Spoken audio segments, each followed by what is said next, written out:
कि 2025 में there is a high possibility कि ऐसा मार्केट क्रैश आएगा बहुत लोगों की पैंट खुल जाएगी। क्या बात कर रहे हो, इंडिया में? 10,000 रुपए की अगर तुम SIP हर महीने करोगे तो 15 साल में 1 करोड़ रुपए बन जाएंगे। भाई साहब उस 1 करोड़ का वैल्यू 42 लाख हो जाएगा। और वो 42 लाख के बाद भी आपको क्या भरना है? टैक्स। तो दुनिया भर के टैक्सेस है, स्वच्छ भारत टैक्स है, प्रॉपर्टी टैक्स है, चलने का टैक्स है, हगने का टैक्स है, हर चीज में टैक्स है। अब तो पॉपकॉर्न पे भी टैक्स है भाई। आप निर्मला बेन की जगह होते फाइनेंस मिनिस्टर इंडिया के, तो क्या करते?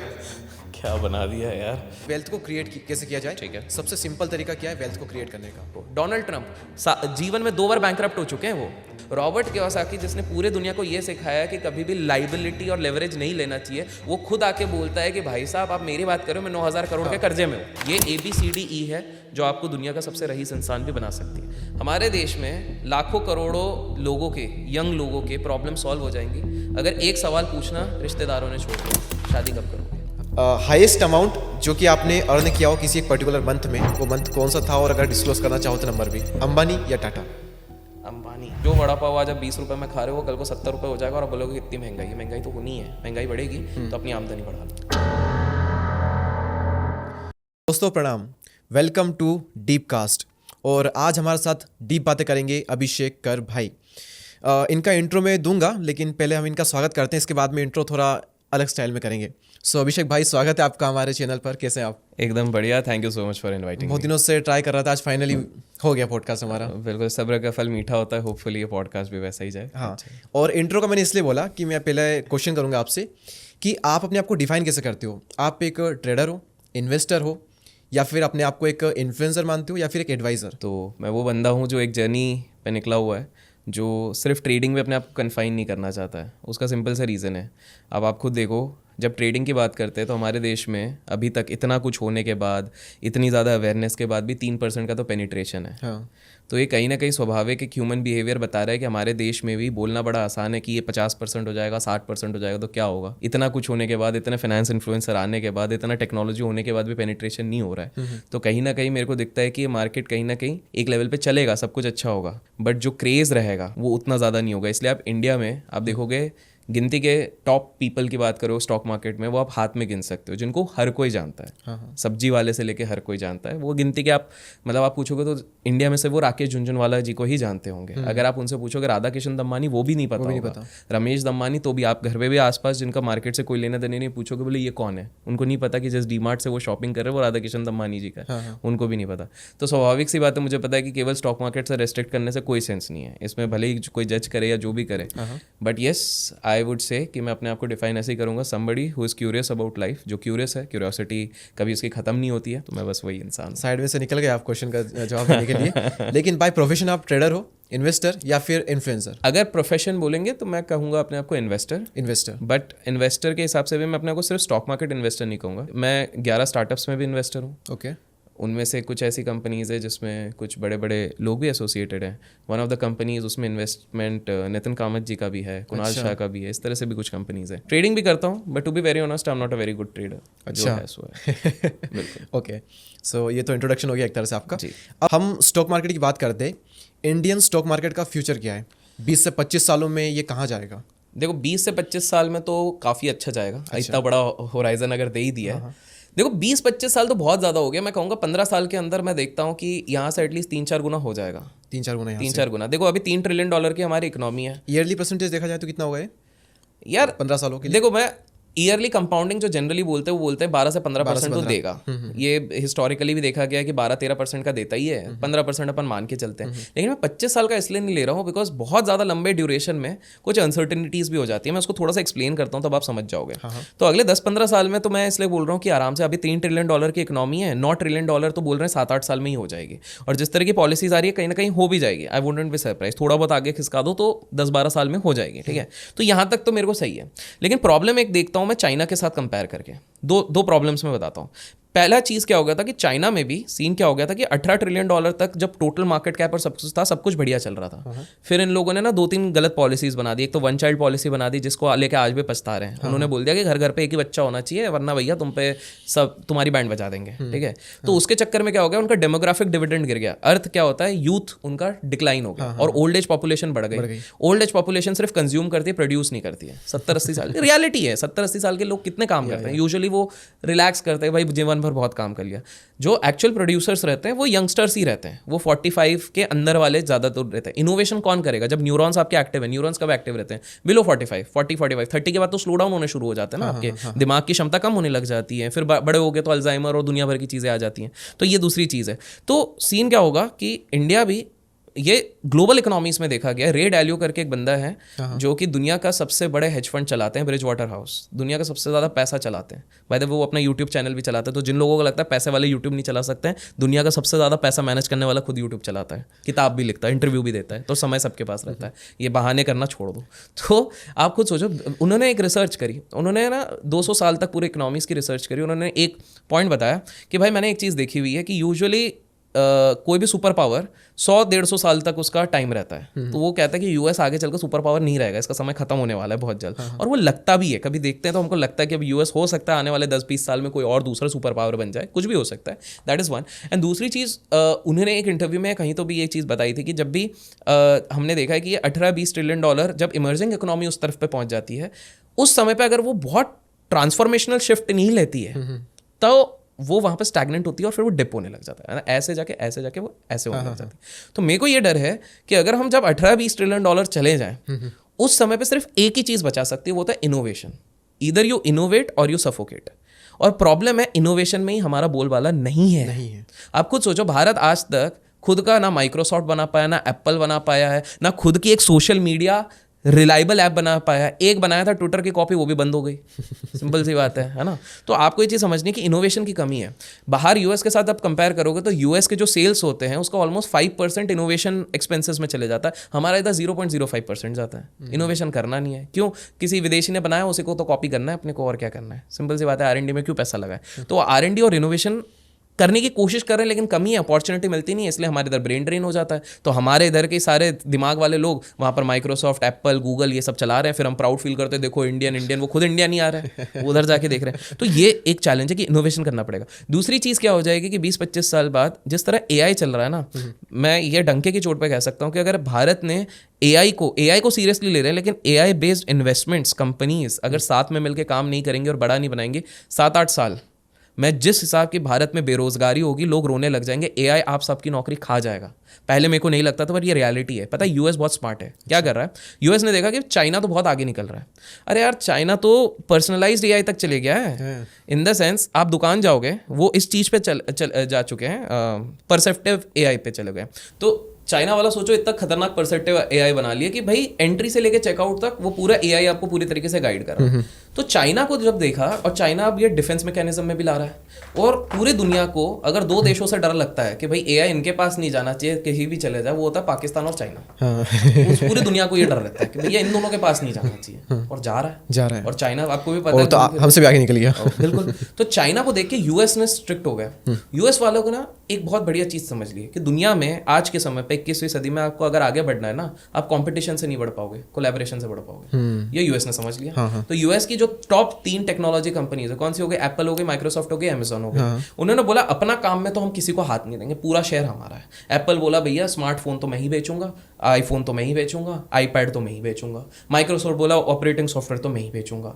और अमेजॉन बोला डिलीवरी तो मैं ही करूंगा, चाहे ड्रोन से हो, चाहे हवाई जहाज से हो, चाहे रॉकेट से हो, मैं ही करूंगा। इनमें तो नहीं घुसने दूंगा। लेकिन AI वाले सेगमेंट में हमको कोलैब तो करना पड़ेगा, क्योंकि हम तो लीडर है नहीं। तीनों कंपनियों ने एनवीडिया के साथ कोलैब किया है। सोचो, इतनी बड़ी कंपनियां एक ही कंपनी के साथ, क्यों? क्योंकि एनवीडिया इन सबसे आगे है। एनवीडिया 10 कदम आगे जा चुकी है। अब इनने बोला कि भैया ये वाली चीज़ तो करनी पड़ेगी। अब आप ये चीज़ देखो कि यूएस में जो टॉप 10 कंपनीज वहाँ के इंडेक्स का फॉर्म करती है, वो $17 ट्रिलियन का मार्केट कैप रखती है।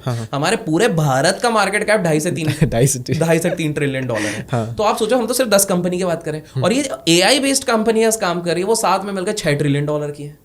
और हमारे इधर कितने का काम हो रहा है पता है? अब जाके एट प्रेजेंट हम जब बात करें $500 बिलियन का, बिलियन में, अभी तो बिलियन में है। ये लोग ट्रिलियन में काम कर रहे हैं अभी से, और ये बढ़ाते जा रहे हैं। क्यों? क्योंकि हमारे इधर आपने कभी देखा है कभी कि Tatas are collaborating with Reliance for this big project, या कभी देखा Reliance is collaborating with Birla for this big project, या Adani is collaborating with Tatas for this big project? नहीं वहां पे तो लोग कर रहे हैं। ये तो खुद के अलग बनाएंगे, ये अलग खुद का बनाएगा। तो ये अलग अलग के चक्कर में इन लोगों की हालत टाइट हो रही है। तो हमारे देश में जब तक आप देखो ना, एआई के नाम पे हमारे चैट जीपीटी विदेशियों का है, सिंपल सी बात है, जो पूरी दुनिया यूज कर रही है। मिड जर्नी की कुछ एक करके होता है, वो भी वो विदेशी यूज कर रहे हैं। एआई के नाम पे अगर आप बैंगलोर जाते हो, क्योंकि मैं जब स्टार्टअप्स को देखता हूँ काम अच्छा कर रहे हैं, लेकिन ये सारा काम बाहर हो चुका है, वही कट कॉपी पेस्ट वाला काम चल रहा है। जब तक हम इधर से इनोवेटिव हमारे खुद का आर्टिफिशियल इंटेलिजेंस वाली चीज़ें नहीं करेंगे, तब तक हमारा देश एक बहुत बड़े खतरे में आ जाएगा। क्योंकि एआई में ना 4 लेयर से नौकरियां खाने वाला है। पहले उसने नौकरी किसकी, पहले तो एक सेगमेंट की नौकरी वो खा चुका है, आर्टिफिशियल इंटेलिजेंस। वो कौन सा है? रिपीटेटिव वर्क, टाइप राइटिंग वाला वर्क, कॉपीराइट वाला वर्क। एआई को आप कुछ बोल दो, वो खुद ही करके दे देता है, ठीक है। अब तो मैं कलीग एक क्रिएटर से मिला, बोले हमारी तो पूरी स्क्रिप्ट एआई लिख दे रही है। ये वाली चीज उन्होंने बताया भी है, तो मैं पॉडकास्ट की तैयारी भी एआई से करता हूँ। अच्छा, बोला मैं पीछे रह गया इस चीज में, तो सोचो मेरे को भी अपग्रेड तो करना पड़ेगा। तो पहली चीज हो गई रिपीटेटिव वर्क। दूसरा है रिपीटेटिव बट स्लाइटली कॉग्निटिव, मतलब थोड़ा सा दिमाग लग रहा है बट रिपीटेटिव है। वो कैसा? नर्स वाला काम, थोड़ा हल्का फुल्का ले लो, वो अगला रिप्लेसमेंट होगा। क्योंकि अब देखो इलॉन मस्क ने रोबोट बना दिए, वो रोबोट डांस भी कर रहे हैं, घर पे काम भी करेंगे, तो कहीं ना कहीं नर्स वाला काम भी वो हो जाएगा। कि बहुत एक्सपर्टीज नहीं चाहिए, बट हाँ आपने गाइड कर दिया कि भैया इसको ऐसे साफ करना है, इसको ये करना है, काम वाली बाई, तो ये भी जा सकते हैं। हो सकता है आज से 10 साल बाद आप अपने घर पे जाओगे तो आपकी काम वाली बाई नहीं, काम वाला रोबोट होगा। ये भी बहुत और ये हो सकता है, ये पुरानी मूवीज टर्मिनेटर और इन सब में तो दिखाया जा चुका है बहुत सारी चीजें। तो ये चीज होगी। तो ये कॉग्निटिव बट रिपीटेटिव वर्क हो गया। तीसरा लेयर जिसको मुश्किल है थोड़ा सा वो करने के लिए, नॉन रिपीटेटिव, ठीक है, स्लाइटली कॉग्निटिव। वो मतलब क्या होगा? थोड़ा अकाउंटेंट होगा, ये हो गया। इतने जल्दी नहीं होंगे, बट धीरे धीरे उनके भी सॉफ्टवेयर्स बन रहे हैं, सारी चीजें हो रही हैं, तो वो धीरे धीरे धीरे जैसे जितना वो एनहांस हो जाएगा वो हो जाएगा। ओनली जॉब्स जो बचेंगी वो है हाईली कॉग्निटिव, जो स्ट्रैटेजिक डिसीजंस हो गया, क्रिएटिव डिसीजंस हो गया, क्योंकि वो एआई नहीं ले पाएगी। क्योंकि कुछ भी कह लो कि सबसे कॉम्प्लेक्स एल्गो इस पूरी दुनिया में ना ट्रेडिंग का है ना कंप्यूटर का है, वो है इंसान का खुद का बॉडी। That's it.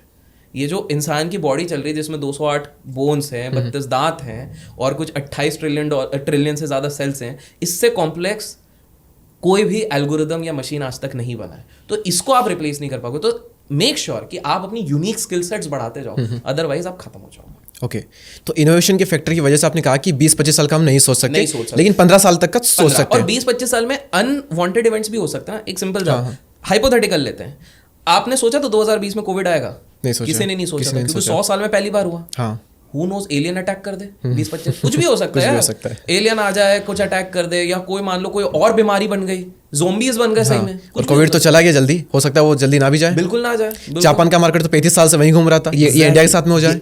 ये भी एक रीजन है कि मैं इसलिए मैं लोगों को कहूंगा कि स्टॉक मार्केट को लेकर एक्साइटेड जरूर रहो। लेकिन आज अगर आपने 2020 या 18 के बाद से देखा हुआ है, क्योंकि मैंने पहले भी देखा हुआ है, तो मैंने लोगों को रोते हुए भी देखा हुआ है बहुत बुरी तरीके से। और मैं ये एक प्रेडिक्शन कर रहा हूँ, मैंने 1-2 जगह पे करा है, पर यहाँ पर मैं बिल्कुल प्रेडिक्शन करूंगा कि 2025 में there is a high possibility कि ऐसा मार्केट क्रैश आएगा, बहुत लोगों की पैंट खुल जाएगी। क्या बात कर रहे हो? इंडिया में?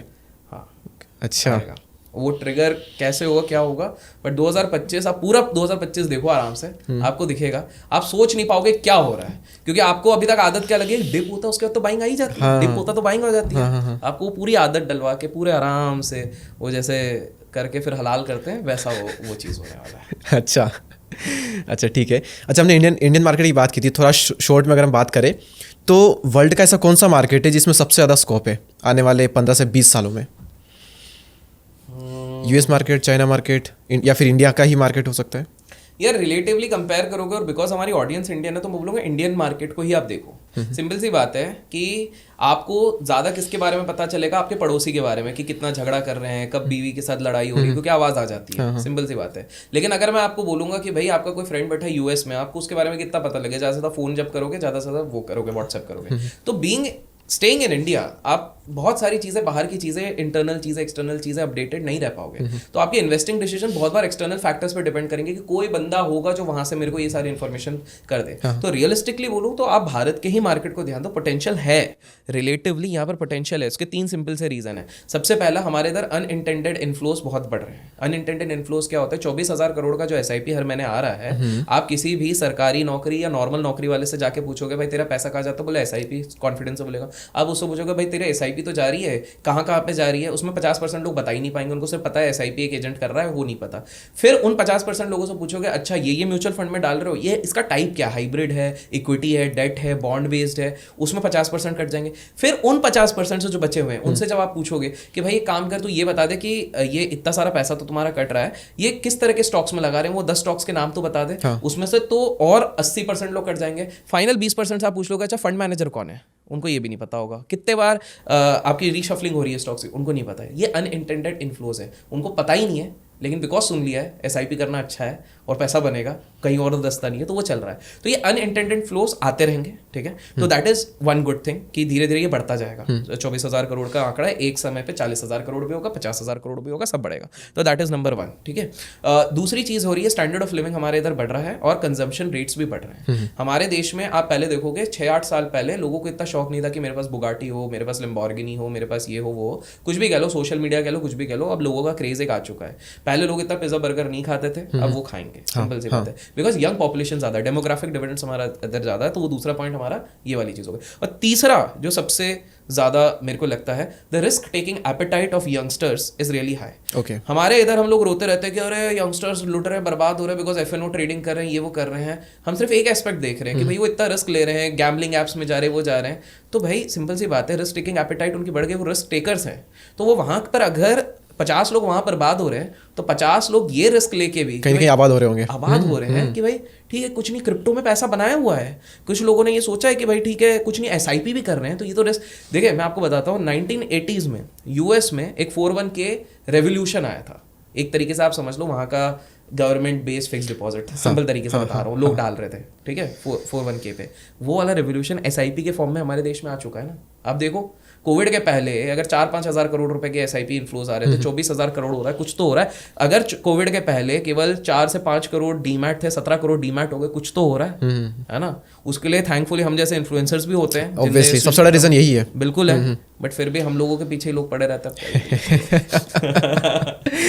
अच्छा, इसमें भी आप थोड़े से डिस्ट्रैक्ट हो गए थे कि हम अपने पे फोकस करें, लेकिन कौन सा मार्केट हो सकता है? इंडिया का ही मार्केट होगा आपकी नॉलेज के अकॉर्डिंग? इंडिया देखो, अगर पैसा कमाना है स्टॉक मार्केट के थ्रू ही आप बोल रहे हो, तो वो इंडियन मार्केट है। लेकिन पैसा बचाना है तो फिर इंडिया में मत रुको। अच्छा देखो पैसा बचाना है तो इधर आप पोर्चुगल निकल जाओ या फिर मलेशिया निकल जाओ। लोग यूजुअली दुबई बोलते हैं, मैं ये दोनों कंट्रीज बोल दूंगा। अच्छा, मलेशिया या पोर्चुगल निकल जाओ, सिंपल सा रीजन है। पोर्चुगल जाओगे, आजकल लोगों को क्रिप्टो ट्रेडिंग का बड़ा शौक चढ़ा हुआ है। 365 दिन तक अगर आप उधर क्रिप्टो होल्ड करते हो 0% टैक्स है। डिजिटल नोमैड बन चुका है। वहां का अगर आपको वीजा मिल जाता है तो 183 कंट्रीज तक फ्री वीजास आपको वहां पर एप्लीकेबिलिटी हो जाती है। 5G का बहुत बड़ा नेटवर्क है। अगर इनोवेशन इंडेक्स की बात करें तो 4th-5th के आसपास वो आ चुका है। हैप्पीनेस इंडेक्स में भी ऊपर जा रहा है। तो खुश रहोगे, सांस अच्छी ले पाओगे और जी पाओगे ज़्यादा, और प्लस ऐश कर पाओगे। Tax slab is also come. और अगर आप इसकी बात करें तो मलेशिया का इफेक्टिव टैक्स करीब करीब 24% है। लेकिन एक्सटर्नल इनकम आता है, फॉर एग्जाम्पल फॉरेन कंट्री से आ रहा है तो 2036 तक वो एग्जेम्प्ट है, उसमें कोई टैक्स नहीं लगना है। अच्छा, हाँ, 5G का सबसे बढ़िया नेटवर्क वहाँ पर बना पड़ा है डिजिटल नोमैड्स के लिए। सबको पता है आजकल इंटरनेट पे ही सारा काम हो रहा है, तो वो वाली चीज़ भी वहाँ पर है। क्लीन एयर है, सब कुछ बढ़िया। सिंगापुर से सस्ता है, दुबई से सस्ता है। वहाँ पे connectivity with all the countries, south Asian countries है, वो बहुत बढ़िया है। तो मैं कहूँगा कि अगर स्टॉक मार्केट में ही डाल के कमाना है तो इंडियन मार्केट है, टैक्स देते रहो। बट अगर आपको पैसे बचाना है तो आप मलेशिया, पोर्चुगल या फिर दुबई तो है, उधर निकल जाओ। ओके, क्योंकि बचा करके जो बचा हुआ है कमी होगी ना आपकी फिर तो। Exactly, जो बच गया इनकम आपको बढ़ानी है। अगर आप सीरियसली सोच रहे हो, क्योंकि हमारे देश में प्रॉब्लम वही होगी ना कि आप ज्यादा कमाने लग जाते हो। तो फॉर एग्जांपल जब मैं खुद ऑडिट पे देखता हूँ तो इफेक्टिव टैक्स हम 50% तक दे रहे हैं। क्यों? क्योंकि जिन लोगों को नहीं पता है कि 1 करोड़ के ऊपर भी एक्स्ट्रा एक सरचार्ज लगता है और 5 करोड़ के ऊपर तो और सरचार्ज लग जाता है, और वो पूरे इनकम पे लगा देते हैं। ठीक है, अगर आपकी वाइट इनकम है, जैसे हम लोगों की पूरी वाइट ही रहती है, तो आप कुछ भी बचा नहीं सकते उस चीज पे। ज्यादा कितना एक्सपेंस दिखाओगे, उसके बाद आपको ये देना पड़ेगा। प्लस इनडायरेक्ट टैक्सेस इतने ज्यादा है हमारे तो, दुनिया भर के टैक्सेस है। स्वच्छ भारत टैक्स है, प्रॉपर्टी टैक्स है, चलने का टैक्स है, हगने का टैक्स है, हर चीज में टैक्स है, सांस लेने का टैक्स है, दिल्ली में अलग टैक्स लग जाते हैं, टोल टैक्स है, पूरी दुनिया टैक्स से भरी हुई है। अब तो पॉपकॉर्न पे भी टैक्स है भाई। अब कैरेमल का पॉपकॉर्न खाओगे तो उस पर अलग टैक्स है, सॉल्ट वाले पॉपकॉर्न में अलग टैक्स है, नॉर्मल टैक्स अलग टैक्स है। अच्छा, and this is all because of one of the favourite persons of our planet, जिनको मैं बहुत तहे दिल से पसंद करता हूँ, वो है हमारी फाइनेंस मिनिस्टर निर्मला जी। हाँ, मतलब आपकी भी फेवरेट है? अच्छा, ठीक है। आपकी है क्या, बता देना। तो पॉइंट यही है कि हमारे इधर जो टैक्स, हर चीज में तो टैक्स लगा दिया है यार। मतलब आप सांस लोगे टैक्स करने हैं। मैं लिटरली बता रहा हूँ, कुछ दिन बाद आप बाहर सड़क में चलोगे ना, भाई तुमने सांस कैसे ली, 2% टैक्स। तो इतने टैक्स होने के चक्कर में नेट इनकम ही कम हो जा रही है। फॉर एग्जांपल बहुत सिंपल सा एक आंकड़ा देता हूँ, ये आपने इन्फ्लुएंसर्स को, फाइनेंस इन्फ्लुएंसर्स को देखा होगा, अगर तुम 15,000 रुपए की SIP हर महीने करते हो तो नहीं 10,000 रुपए की अगर तुम SIP हर महीने करोगे तो 15 साल में 1 करोड़ रुपए बन जाएंगे। भाई साहब उस 1 करोड़ का वैल्यू 42 लाख हो जाएगा। एक तो इन्फ्लेशन इस हिसाब से बढ़ रहा है, और वो 42 लाख के बाद भी आपको क्या भरना है, टैक्स। और तब तक हो सकता है, क्योंकि देखो 2017 तक के पहले तक LTCG नहीं था, लॉन्ग टर्म कैपिटल गेन्स नहीं था। इसलिए राकेश झुनझुनवाला, राधाकिशन दमानी, रमेश दमानी, ये लोग पकड़े रहते थे होल्ड करके 10-10, 20-20 साल, क्योंकि जैसे इनने प्रॉफिट बुक कर लिया टैक्स इतना और इनको तो अब टैक्स फ्री है, ठीक है, 1 साल के ऊपर। तो मेन चीज़ क्या हो रही थी कि इसके पहले, मतलब 2017 के पहले, आई थिंक सो 2014 या 13 तक तो जो हमारे फाइनेंस मिनिस्टर उस समय पे थे, उन्होंने आके एक चिदम्बरम जी थे या कोई थे, उन्होंने एक चीज़ आके बोली कि भाई एक काम करते हैं, हम लोग STT बढ़ा देते हैं, LTCJ हटा देते हैं। तो लोगों ने बोला ठीक है, ट्रेडर्स को बर्डन होगा, इन्वेस्टर्स के लिए अच्छा फायदा है। बट उसके बाद उसके 4-5 साल बाद पता लगा दोनों चीज़ें बढ़ा दी, और अब तो सभी चीज़ बढ़ रही है, घट तो कुछ नहीं रहा है। तो पॉइंट ये है कि नेट इनकम बढ़ानी है तो बाहर निकल जाओ, सिंपल सी बात है। आपको पता है सबसे ज़्यादा एक्सपोर्ट हम किस चीज़ का करते हैं? हम सबसे ज़्यादा एक्सपोर्ट इंडियन डॉक्टर्स का करते हैं। डॉक्टर्स का सबसे ज़्यादा टैलेंटेड इंडियन डॉक्टर्स हम बाहर भेज रहे हैं, कनाडा और हर जगह पे भेज रहे हैं। तो आप सोचो, और फिर हम बोलते हैं हमारे इधर प्रॉपर व्यवस्था नहीं हो रही है, डॉक्टर्स की कमी पड़ रही है, क्योंकि फैसिलिटीज़ वैसी मिल नहीं रही है, अपॉर्चुनिटी वैसी मिल नहीं रही है, खर्चा इतना ज़्यादा हो रहा है। आप खुद देखो, आपके कितने सारे इन्फ्लुएंसर फ्रेंड्स सब दुबई में पड़े होंगे अभी आप जितने से मिलते होंगे, आपने देखा होगा मैक्सिमम लोग दुबई जा रहे हैं कि बोलेंगे हमारा टैक्स फ्री हो जाएगा, क्रिप्टो के लिए अच्छा एनवायरमेंट है, ओपन मार्केट है। सिंगापुर क्यों जा रहे हैं? क्योंकि सिंगापुर में इफेक्टिव टैक्स 17.5% का आ जाएगा, और साथ में लोग बोलेंगे कि यार चलो ठीक है, मल्टीनेशनल कंपनीज इसलिए तो उधर इतनी ज़्यादा है। तो बाय द वे मैंने बिकॉज मलेशिया और ये बताया था, तो मलेशिया में अब बड़ी बड़ी कंपनीज है, जैसे गूगल ने अपना $2 बिलियन का इन्वेस्टमेंट करा हुआ है, सारी बड़ी बड़ी कंपनीज भी उधर जा रही है। तो ऐसा नहीं कह रहा हूँ कि मैं बोल रहा हूँ उधर जाने के लिए, इट इज़ लाइक बड़े लोग जा ही रहे। तो भाई अगर आपको सही में इतना बड़ा इंसान बनना है तो उसके लिए सिर्फ 2 चीज़ें करनी पड़ेगी, या तो आप उधर चले जाओ, या दूसरी चीज़ इस वीडियो को लाइक कर दो और चैनल को सब्सक्राइब भी। क्या बात है, ब्रिलियंट। अच्छा, ट्रेडिंग की हम थोड़ी सी बात करते हैं यहाँ पर। बिल्कुल। ट्रेडिंग में पहले इसको यस और नो में करते हैं, क्या ट्रेडिंग में पैसा है या नहीं है? ट्रेडिंग में पैसा है, ऐसा है। फिर से आप यस नो में करते हैं, क्या आप पैसा बना रहे हो ट्रेडिंग से? मैं ज़्यादा नहीं बना रहा हूँ, मैं इन्वेस्टिंग से बना रहा हूँ। मतलब ज़्यादा नहीं बना रहे हो? ज़्यादा नहीं बना। आपका एक पॉडकास्ट था राहुल मेलोदिया सर के साथ में जी, और उसमें आपने कहा था कि जो स्टॉक मार्केट से, ट्रेडिंग से जो बहुत पैसा बना रहे हैं वो कुछ भी नहीं बोल रहे हैं। बिल्कुल नहीं बोल रहे हैं। और बाकी जो सोशल मीडिया के लोग हैं वो बहुत बोल रहे हैं, वो इतना नहीं कमा रहे हैं। बिल्कुल। तो बुरा मत मानना, पर आप किस कैटेगरी में हो? यार मैं तो ट्रेडिंग से मैं बोलता ही नहीं हूँ कभी कि मैं ट्रेडिंग से बहुत कमा रहा हूँ। अच्छा, मतलब मेरे को आपने कभी देखा नहीं होगा ट्रेडिंग से बहुत ज़्यादा कमाया। मैं जनरल बोलता हूँ कि कमाया है, बट ट्रेडिंग से मैंने कभी स्पेसिफिकली नहीं बोला है। अच्छा, ओके, ठीक है। अच्छा, ट्रेडिंग के से फिर ऐसे कौन से झूठ है जो कि सोशल मीडिया पे बहुत ज़्यादा फैले हुए हैं? यार देखो, 3 झूठ है। अगर ट्रेडर बोलता है कि मैं सिर्फ ट्रेडिंग करता हूँ, वो झूठ है। सबके ऑल्टरनेटिव इनकम्स हैं, और उसमें कुछ गलत नहीं है। गलत नहीं है, बट इट्स जस्ट दैट कि छुपाने की क्या जरूरत है? बोलो यार, अब तो पूरी दुनिया को पता ही रहता है। आपके एफिलिएट इनकम होता है, आपका एडसेंस फ्री में कोई, अगर आप इतने अच्छे तो यूट्यूब के एड्स बंद कर दो, क्यों चलाए रखें? अगर आप सही में सिर्फ ट्रेडिंग से कमा रहे हो, नीचे आपके बीच में ज़ेरोधा का लिंक क्यों होता है? हटा दो, सिंपल सी बात है। तो आप जब रख रहे हो तो इस चीज़ को कन्फेस करो ना। आप ब्रांड्स डील नहीं करो। मैं तो सीधे बोलता हूँ, मैं तो कर रहा हूँ ब्रांड डील करो। मैं तो 9 तरीकों से कमा रहा हूँ, उसमें क्या है? मैं तो कम कमा रहा हूँ, मेरे को और कमाना है। 9 तरीके, 12-15 तरीके कर लेंगे अपन आने वाले समय पे। तो ये वाला पॉइंट है। तो पहली चीज़, पहला झूठ है अगर ट्रेडर बोलता है कि मैं सिर्फ ट्रेडिंग से कमाता हूँ, कोई सिर्फ ट्रेडिंग से नहीं कमा रहा है, ठीक है।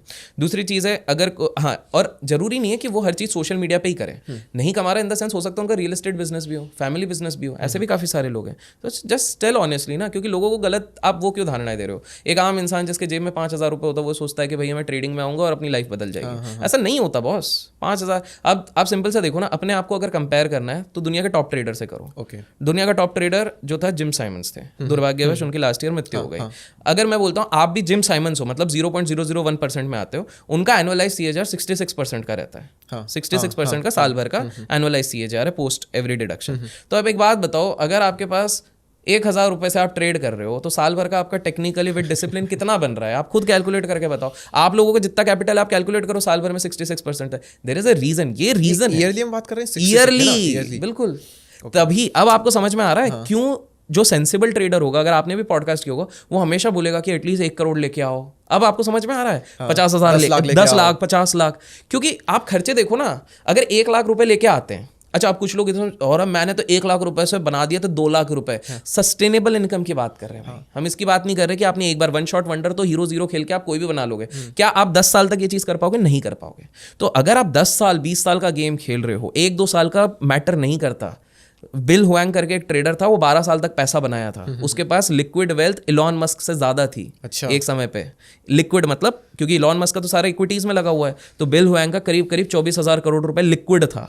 7 दिन के अंदर बैंकरप्ट हो गया था ट्रेड से। ठीक है, तो आपको समझना है कि जेसी लिवरमोर जिसको सबको ही मानते हैं, एक समय पे उन्होंने इन्फ्लेशन एडजस्ट कर लो ट्रेडिंग से $1.3 बिलियन कमाया था। इंडिविजुअल ट्रेडर आज तक किसी ने इतना नहीं कमाया। 2 बार उन्होंने डुबाया, तीसरी बार अपने आप को गोली मार के मृत्यु कर ली थी। तो ये चीज समझनी पड़ेगी कि अगर आप सस्टेनेबल बोलते हो 60, तो अगर आप 1 लाख रुपए के साथ भी बोलते हो मैं फुल टाइम ट्रेडर बनूंगा, तो 66,000 रुपये साल का होता है। 60,000 राउंड ऑफ कर लेते हैं, ठीक है, टैक्स भी नहीं काउंट कर रहा हूं मैं, तो महीने का 5,000 रुपये। 5,000 रुपये में आप दिल्ली जैसी जगह में रुक के बता, दिल्ली छोड़ो, आप नासिक में रुक के बता दो 5,000 रुपये में, अकेले ही रुक के बता दो।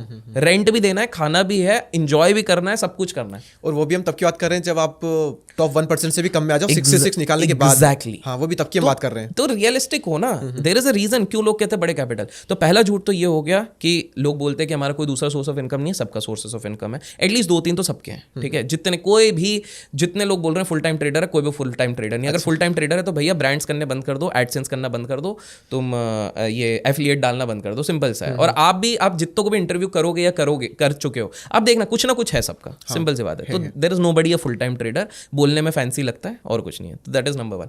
दूसरा झूठ जो सबको बोलते हैं कि भाई आप ट्रेडिंग बहुत जल्दी सीख सकते हो, नहीं है। क्योंकि ट्रेडिंग आप कितने दिन में सीखोगे, ये कितने दिन में सीखेंगे, मैं कितने दिन में सीखूंगा, कोई डिफाइन नहीं कर सकता। मैं जितने अच्छे ट्रेडर्स को जानता हूं उनको 10 से 12 साल लगे। अच्छा, प्रॉपर सीखने में, प्रॉपर मतलब अच्छा प्रॉफिट करते आने तक, सस्टेनेबल ग्रोथ, सस्टेनेबल। बट मैंने ऐसे भी ट्रेडर देखा जो 6 साल में सीखे, ऐसे भी देखा जो 4 साल में। 2-3 साल वालों को तो मैं कंसिडर नहीं कर रहा हूँ। ये तो मैंने भी देखा कि 2-3 साल में कोई बहुत अच्छा ट्रेडर नहीं बनते। तो वो आप देखो वेरिएबल है, क्योंकि ये कैसा है कि जैसे सबके लिए ना अलग अलग चीज़ें काम करेंगी। ये सब्जेक्टिव नहीं है कि इंजीनियरिंग है 4 साल में ही कंप्लीट हो जाएगी, डॉक्टरी है तो इतने टाइम में कंप्लीट हो जाएगी, सीए तो इतने टाइम में कंप्लीट हो गया। बड़ा सब्जेक्टिव है, आप कब कितनी चीज़ें पिक करते हो, कब आपका साइकोलॉजी उतना डेवलप हो जाता है। और ह्यूमन का सबसे बड़ा दुश्मन होता है इमोशन, इमोशनल रेगुलेशन और कंट्रोल कब आएगा आपके पास आपको नहीं पता। इसलिए मैं सिंपल सा लोगों को कहूँगा, जो लोग देख रहे हैं, मैं तो पहले ही आधे लोगों को एलिमिनेट कर देता हूँ कि भाई अगर आप लोग ऐसे हो जो आपकी बंदी आपको छोड़ के चले जाती है तो आप नस काट लेते हो, या आपका दोस्त आपसे बात नहीं करता तो दिन भर आप दारू पीते हो, या लड़की आपको रिप्लाई नहीं करती है तो आप पागल जैसे हो जाते हो, तो भाई ट्रेडिंग में आओ ही मत, क्योंकि आपका इमोशनल रेगुलेशन है ही नहीं, आप पूरी तरीके से बर्बाद हो जाए। ऐसे लोग ही बैंकरप्ट हो जाएंगे, सिंपल सी बात है। एंड तीसरा जो सबसे बड़ा प्रॉब्लम है कि लोग एब्सोल्यूट नंबर्स पे बात करते हैं, परसेंटेज पे बात नहीं करते। इसको अगर मैं इलैबोरेट करूँ तो अगर कोई सोशल मीडिया में आके बोलता है कि मैंने 50 लाख रुपए इस साल बनाए, बिल्कुल बनाए होंगे, लेकिन आप ये भी तो बताओ कि आपने इस साल हर जगह से इनकम किए थे 10 करोड़ रुपए। अब 50 लाख उसका कितना परसेंटेज हुआ, कैपिटल कितना लगाया, ये कोई बात ही नहीं कर रहा। सीधे मैंने 50 लाख, अब 50 लाख एक जो 20,000 रुपए की सैलरी में बंदा काम कर रहा है उसके लिए तो बड़ी है ना। लेकिन इसके लिए तो पॉइंट है कि ठीक है मैं सीधे सीधे बोल देता हूँ तो उसके लिए हेट भी मिल जाएगा, बट ठीक है जो है सो है, अपन तो बोल देते हैं। तो इसलिए आपके पॉडकास्ट वो चलते हैं। अब वो जो भी है वो तो लोगों की दुआ है, कृपा है, बट सही फैक्ट यही है कि भाई परसेंटेज में बात करो, हर चीज़ परसेंटेज में बात करो। मतलब अब एक बहुत सिंपल सा एग्जाम्पल देता हूँ कि आज मुकेश अंबानी आके, मुकेश अंबानी का मैं एक एग्जांपल देता हूँ कि मुकेश अंबानी आज के समय पे अगर 8 करोड़ रुपए हर दिन भी खर्च करते हैं तो 362 ईयर्स तक उनको कुछ देखने की जरूरत नहीं है। अच्छा, हाँ, जिस रेट पे उनका वेल्थ बढ़ रहा है, कुछ 8 करोड़ दिन का, उनको आपको भी पता, मेरे को इतना तो खर्च नहीं करने वाले, बट आप खुद सोचो। अब लोगों ने बवाल मचाया था कि भाई 6,000 करोड़ की शादी करा दी अपने बेटे के मुकेश अंबानी ने। भाई ये भी देखो ना, उनके नेटवर्थ का 2% लगाया। हम लोग शादियों में कितना लगता है 50%, 100% कर्जा लेके आधे लोग तो आजकल किडनियां गिरवी रख देंगे, उसके बाद भी एल्यूमिनी देनी है तो मत रखो गिरवी। तो पॉइंट ये है कि सिंपल सा पॉइंट है, आप समझो कि परसेंटेज वाइज हर चीज कैलकुलेट करो ना। तो आज अगर मुकेश अंबानी आके कहते हैं, फॉर एग्जाम्पल काफ़ी लोग बवाल मचाए थे कि अरे यार नुकसान हो गया। जोमेटो को जब 3,000 करोड़ का नुकसान क्वार्टर ऑन क्वार्टर हो रहा था, 3,000 करोड़ एक आम इंसान के लिए बहुत बड़ा होता है, बड़ी बात है। लेकिन 50,000 करोड़ की कंपनी के वैल्यूएशन के टाइम पे इट्स ओके, ठीक है, मैनेज करेंगे। 50,000 आप कमाते हो उसमें 3,000 आपके चले जाते हो, जितना फर्क आपको नहीं पड़ता, जो भी है, बिल्कुल। तो आप हमेशा परसेंटेज वाइज देखो, इसलिए ना ट्रेडिंग में कंपैरिजन मत करो। आपका कैपिटल 10 लाख रुपए का, आप कंपेयर करो 1 करोड़ वाले के साथ, कभी नहीं हो पाएगा। परसेंटेज वाइज ग्रो करो। और एक सिंपल सा कंसेप्ट है, अब सोल्यूशन भी दे देता हूँ। हर बार ट्रेडिंग हो या इन्वेस्टिंग हो, मतलब ट्रेडिंग में मैं स्विंग ट्रेडिंग को एडवोकेट करता हूँ ज़्यादा, ठीक है, स्कैल्पिंग भी करता हूँ बट स्विंग ट्रेडिंग को ज़्यादा मैं एडवोकेट करता हूँ। अगर आपको ट्रेडिंग करनी है तो आप हमेशा कंपाउंडिंग मैकेनिज्म के हिसाब से देखो। आप ये देखो, आप सिंपल सा आंकड़ा लगाओ कि भैया अगर मैं 15% भी साल का निकाल लेता हूँ 100 रुपये पे, मतलब जो भी है कैपिटल पे, मैं 15% साल का, बहुत रियलिस्टिक है, ठीक है, निकाल सकते हो आराम से, क्योंकि अगर ट्रेडिंग कर ही रहे हो तो 15 तो निकालो ही, अदरवाइज म्यूचुअल फंड में लगाओ, सिंपल सी बात है। और ये पोस्ट टैक्स बोल रहा हूँ मैं, ओके, ठीक है। तो अगर आप 15% के हिसाब से भी निकाल लेते हो तो करीब करीब 4.5 से 5 साल में आपका पैसा डबल हो रहा है। कुछ अच्छे साल होंगे जिसमें आप 20%, 25% भी निकालोगे, ये भी मैं डिनाई नहीं कर रहा हूँ। जैसे 2020 से लेकर 23 तक का ये समय था जब आप निकाल सकते थे, तभी सब एरा गैरा नत्थु गैरा हर कोई फाइनेंस इन्फ्लुएंसर बन गया, ठीक है।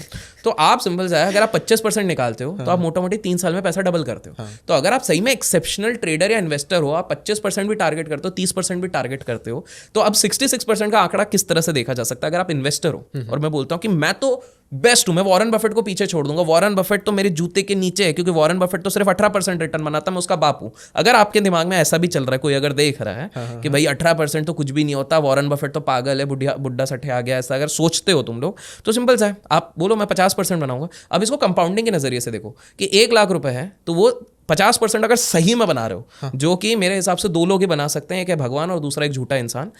बट अगर आप बना लेते हो रेगुलर बेसिस पे, तो आप सोचो हर 1.5 साल में पैसा डबल हो रहा है। तब आप देखो 1 लाख का 2 लाख, 2 का 4, 4 का 8, 8 का 16, 16 का 32, आपकी एक्सेल शीट अब 1 करोड़ पहुंच जाएगी, ठीक है। पर पॉइंट है कि हम लोग सीधे पहले दिन ही जब ट्रेडिंग में इंसान बैठता है, वो पहले अपने दिमाग में मैथ्स लगाता है, अच्छा रोज 10,000 रुपये बनाऊंगा तो महीने का इतना हो जाएगा, फिर कैपिटल बढ़ जाएगा।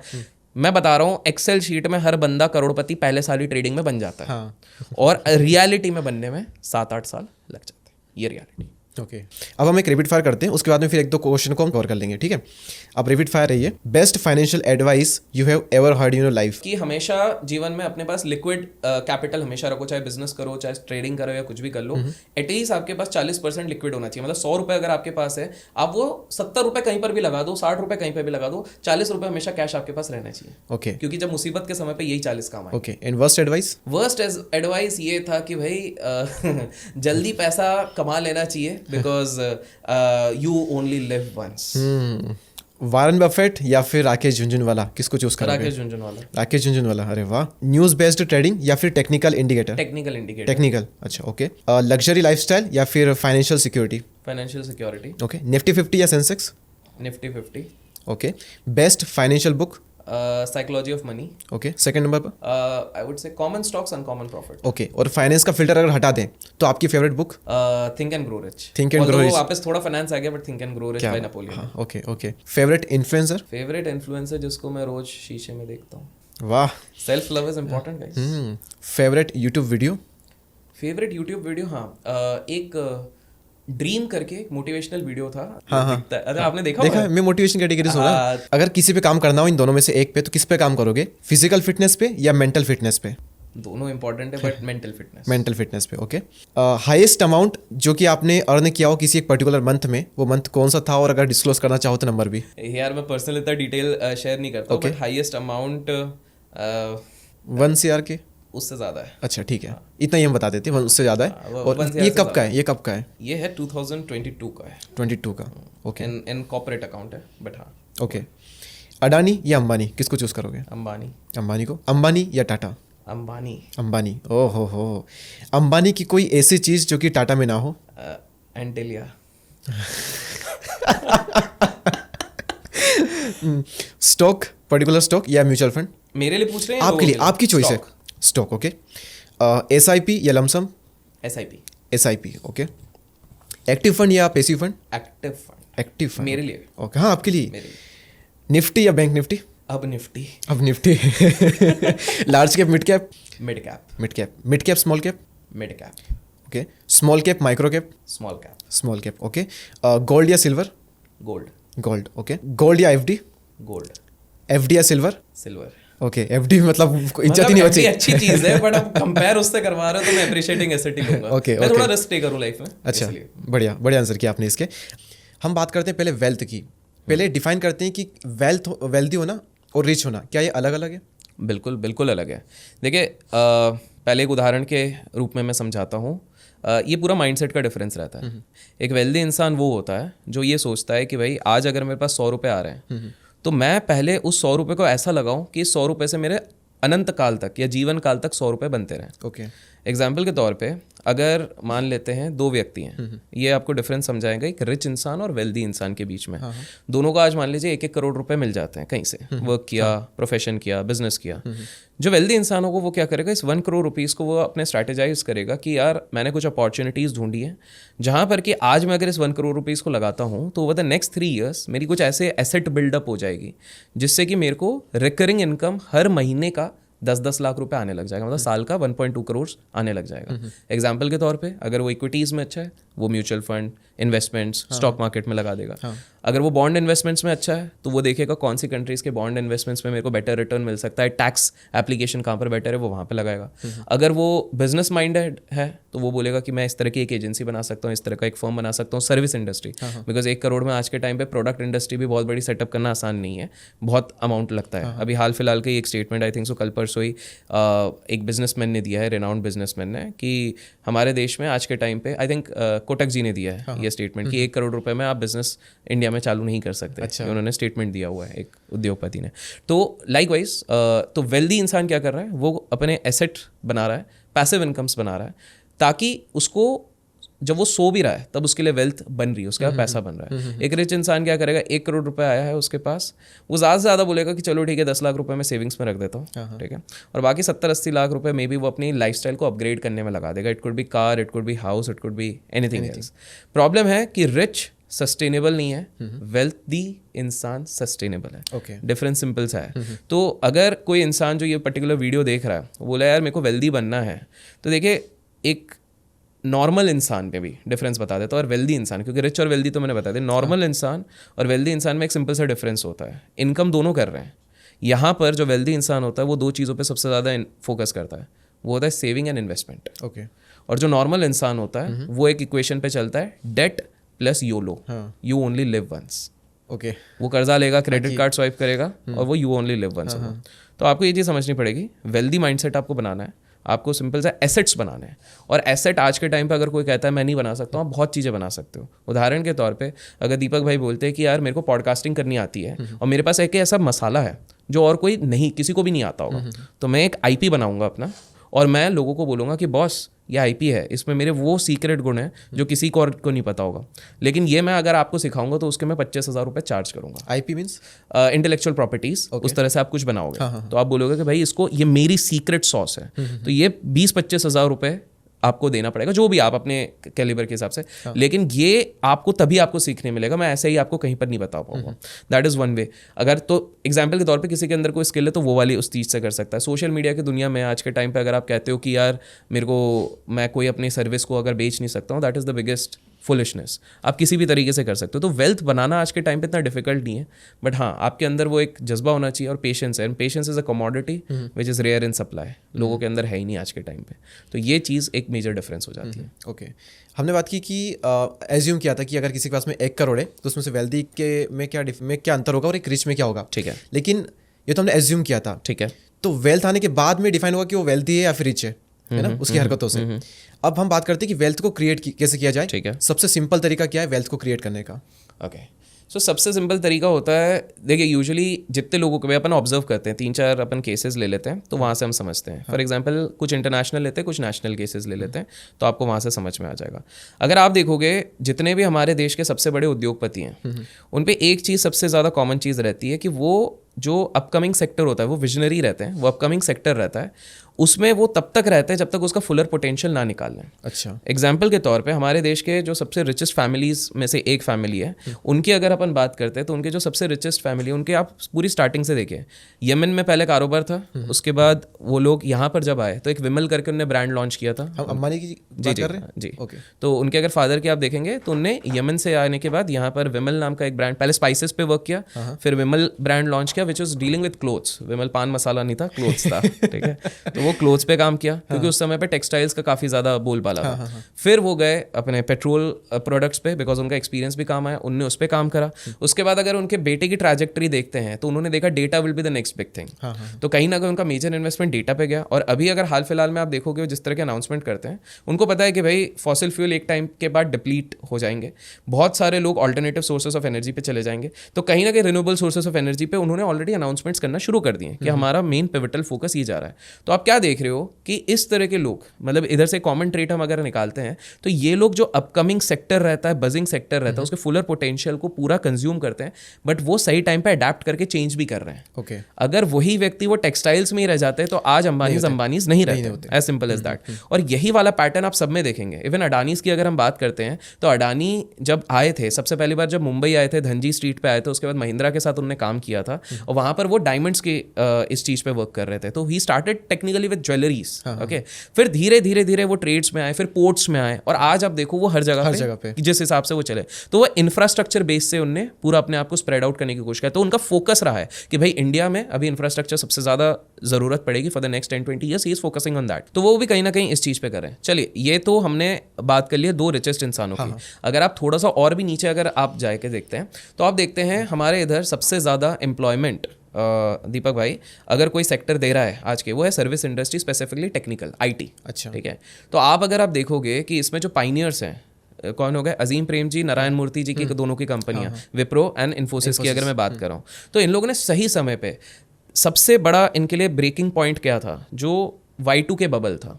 आपके व्यूअर्स के लिए मैं थोड़ा सा बता देता हूँ। सो बेसिकली क्या हो गया था कि 2000 के टाइम पे एक बहुत बड़ा पैनिक मच गया था पूरे दुनिया भर में। वो ये पैनिक इस चीज़ का बच गया था कि बॉस, जो इन लोगों ने कंप्यूटर्स बनाए थे विदेशियों ने, हर कंप्यूटर पे, हर जगह सिस्टम पे एक सेट किया गया था कि डबल डिजिट पे नंबर चलेगा, मतलब ईयर जो चलेगा वो डबल डिजिट पे, 18, 19, 35। तो 99 के बाद क्या हो रहा था, 2000, तो लास्ट के 2 डिजिट ले रहा था। तो 99 के बाद 2000 होगा तो 0-0 हो जाएगा, तो 0-0 तो वो रीसेट हो जा रहा है। तो इसके चक्कर में पैनिक ये मच गया कि अगर ये 0-0 हो जाएगा तो सारी अकाउंटिंग फेल हो जाएगी। पता चला कोई न्यू ईयर की पार्टी कर रहा है, उसका बिल 2000 का आना चाहिए, पूरा सिस्टम फेल हो गया, 2000 की जगह 2 लाख रुपए का बिल आ रहा है, तो सब कुछ हिल जाएगा। तो हर जगह बहुत पैनिक मच गया कि इस पे क्या किया जाए।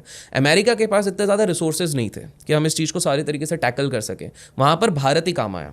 जब अमेरिका पूरी तरीके से पैनिक था और कहीं ना कहीं एस्टिमेट किया गया था कि इसके चक्कर में ग्लोबली करीब करीब $7-8 ट्रिलियन का नुकसान हो जाएगा, तब भारत की ये IT फर्म सामने आई है। तो वहाँ पर डिसाइड किया गया, जैसे अजीम प्रेम जी ने बोला कि हमारी कंपनी देखेंगे, नारायण मूर्ति ने बोला हमारी कंपनी, क्योंकि हमारे इधर चीप मैन पावर है। सिंपल सी बात है, जो काम अमेरिकन वाले 1 लाख रुपए में करा सकते थे, यहाँ पे 10,000 रुपए में हो रहा था। तो यहाँ पे दे धनादन बिठाया गया और उस चीज़ को टैकल किया गया, और इसीलिए वहाँ से एक बहुत बड़ा बिग बूस्ट मिला। तब से विदेशियों को लगा कि हाँ यार, इंडिया में प्रोजेक्ट्स भेजे जा सकते हैं। तो जिन लोगों को लग रहा है कि इतने ज़्यादा IT वालों को पैकेजेस इंडिया में कहाँ से आ रहे हैं, thanks to these 2 gentleman, because कहीं ना कहीं अगर Y2K को सॉल्व नहीं किया होता तो पूरे दुनिया का हम पे ट्रस्ट ही नहीं आता।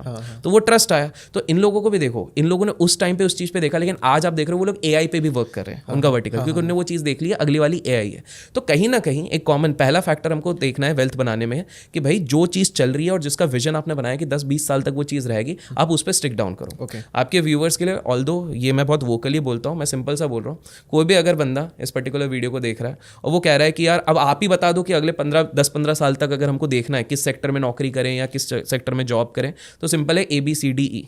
ये ABCDE है जो आपको दुनिया का सबसे रईस इंसान भी बना सकती है। अच्छा, और ये ABCD क्या है, सिंपल सा समझते हैं। A for artificial intelligence, B for biotech है, C फॉर क्रिप्टो है। क्रिप्टो टेक्नोलॉजी बोल रहा हूँ, कॉइन्स नहीं बोल रहा हूँ कि ट्रेडिंग आप करने बैठ जाओ, that is a different thing, उसमें भी हो सकता है। ठीक है। D फॉर डिफेंस हो गया, ठीक है, और E हो गया एनर्जी। अगर आप ABCD के इर्द गिर्द रहते हैं तो there is a very high possibility, आप खुद देख लो, जॉब अभी अपॉर्चुनिटी सबसे ज्यादा इधर ही निकल रही है। प्रोजेक्ट्स जो गवर्नमेंट्स भी दे रही हैं, डिफेंस के बारे में गवर्नमेंट बात ही नहीं करती थी 5-6 साल पहले, आज तगड़ी बात हो रही है। लिस्टेड कंपनीज नहीं थी। आप खुद देखो स्टॉक मार्केट में कहाँ कंपनीज थी, आज सब बात करें HAL और दुनिया भर की कंपनीज की बात कर रहे हैं, बट 5 साल पहले बात ही नहीं कर रहे थे। क्यों? उसका सिंपल सा रीजन था कि भाई अभी तक भी हम one of the highest importers हैं डिफेंस सेक्टर के। 9.8% का हमारा इंपोर्ट है, बहुत ज़्यादा है। अच्छा, ठीक है, 9.8%, और एक्सपोर्ट करते हैं हम सिर्फ 2%, 84 कंट्रीज़ को। तो कहीं ना कहीं क्या हो रहा है कि ये ABCD के इर्द गिर्द रहेंगे। तो मैंने पहला क्या बोला कि आप फोकस करो कौन सा पहला सेक्टर है। तो वेल्थ का पहला इक्वेशन तो हो गया, पहला कौन सा है। दूसरा, स्मार्ट लेवरेज। अब लेवरेज का अर्थ मैं संक्षेप में बता दो, सिंप्लीफाई कर देता हूँ।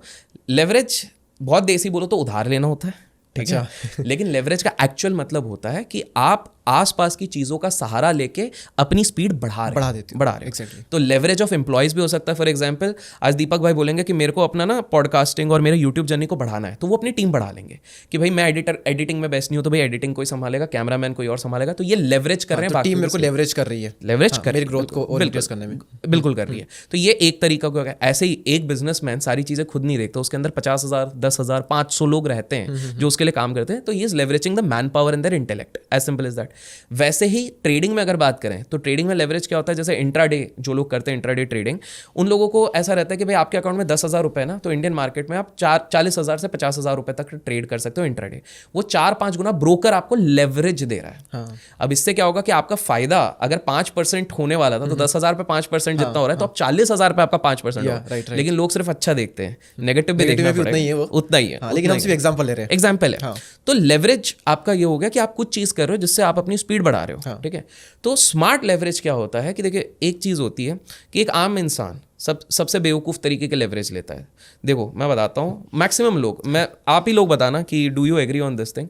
मैक्सिमम लोग जो ये पर्टिकुलर वीडियो देख रहे हैं वो क्रेडिट कार्ड किस लिए इस्तेमाल करते होंगे? वो अपना नया आईफोन यूज़ करने के लिए करते होंगे, गर्लफ्रेंड को डेट कराने ले जा रहे हैं, ठीक है। वो चाय की टपरी पे भी पिला सकते हैं, लेकिन उनको पिलाना वो 600 रुपये की स्टारबक्स की कॉफ़ी है ज़बरदस्ती, क्योंकि फोटो डालनी है ना, विथ माई गर्लफ्रेंड लव मुआ ऐसा करके उनको फोटो डालनी है। तो वो लोग यही करने वाले, स्टारबक्स खुद को पसंद भी नहीं आ रही है बट ठीक है अपन को डालनी है। तो ये लोग लेवरेज कहाँ यूज़ करें, क्रेडिट कार्ड कहाँ यूज़ करें? For all the depreciating assets, मतलब जिसकी कोई वैल्यू खत्म ही होनी है एट द एंड, कोई आपको वैल्यू नहीं दे।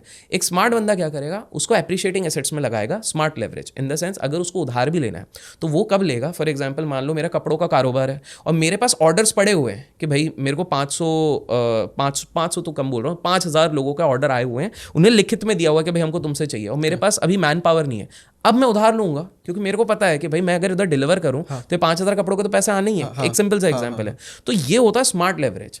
तो बहुत बीच में एक बवाल मचा था, एक बहुत ही फेमस किताब के इंसान है, रिच डैड पुअर डैड नामक की किताब है, रॉबर्ट कियोसाकी, जिसने पूरे दुनिया को ये सिखाया कि कभी भी लाइबिलिटी और लेवरेज नहीं लेना चाहिए। वो खुद आके बोलता है कि भाई साहब आप मेरी बात करो, मैं 9,000 करोड़ के कर्जे में हूँ। उन्होंने खुद ने आके बोल दिया। किसने पूछा था तो उन्होंने कहा इतना है, 1 बिलियन है। किसी ने बोला भैया 5,000 करोड़ नहीं, मैं 9,000 करोड़ के कर्जे में हूं। करेक्ट करो इसको, करेक्ट करो।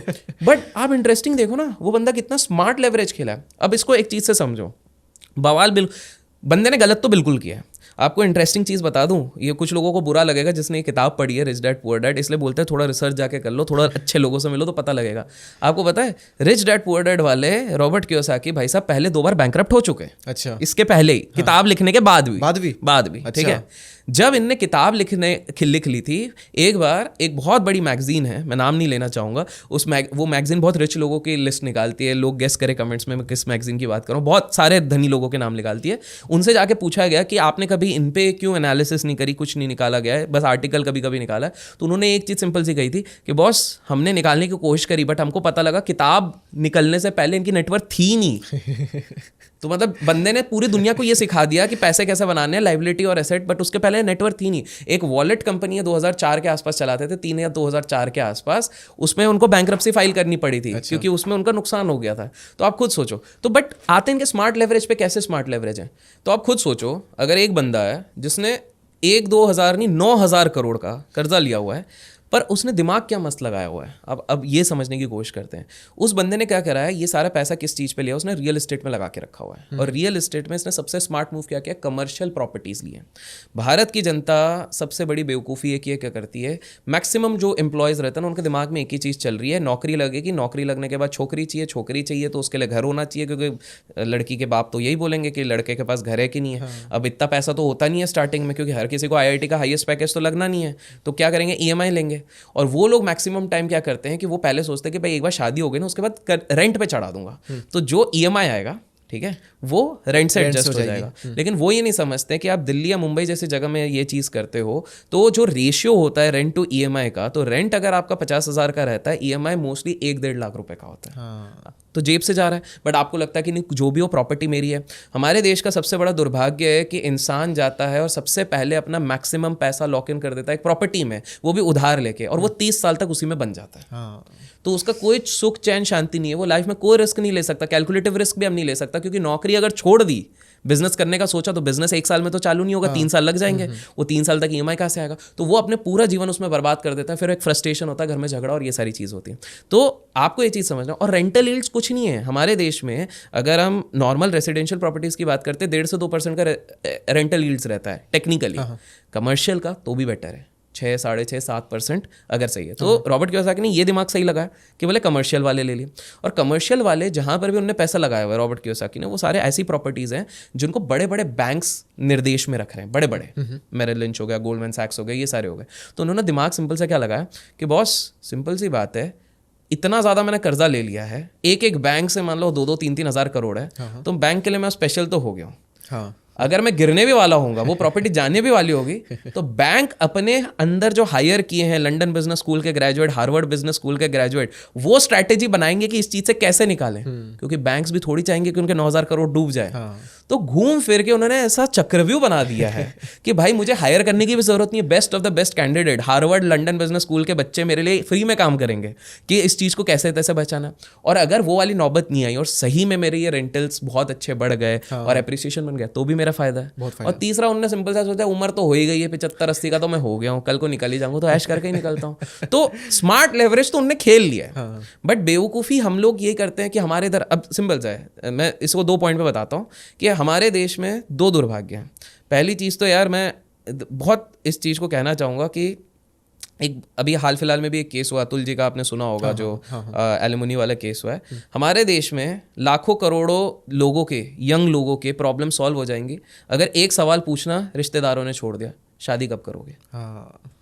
मतलब देखो आपके दिल से भी कैसी आई है। तो मैं लिटरली बता रहा हूँ, इसने आधे लोगों की जिंदगी बर्बाद करी। क्यों? क्योंकि सब अपना टाइमलाइन रश करते हैं। सामने वाले लड़के और लड़की को भी पता रहता है कि मेंटली हम शायद रेडी नहीं है, फाइनेंशियली हम रेडी नहीं है, पोजिशनली हम रेडी नहीं है, लेकिन इतने बार पूछ लिया कि भैया किसी की शादी में चले जाओ, किसी का बर्थडे में चले जाओ, किसी की पार्टी में चले जाओ, यही सवाल आना है। साइकोलॉजिकली यही चले जाता है कि एम्बैरेसमेंट फील होने लग जाती है, यार कर ही लेते हैं। और उस चक्कर में आप टाइमलाइन रश करते हो। तो या तो आप अरेंज मैरिज कर लेते हो, क्योंकि हमारे देश के सिस्टम में बहुत बढ़िया एक चीज़ बनी हुई है, लड़के और लड़की को कोई नहीं मिलता तो घर वाले कोई ना कोई ढूंढ ही देते हैं। ये बहुत बढ़िया सिस्टम बना है, ये विदेश में नहीं रहता है इतना, ठीक है। तो ये लड़के लोग तो इसलिए सेट रहते हैं कि भाई कोई अच्छी मिली भी नहीं स्कूल कॉलेज में तो कोई नहीं, घर वाले तो यहीं दिला देंगे, है ना।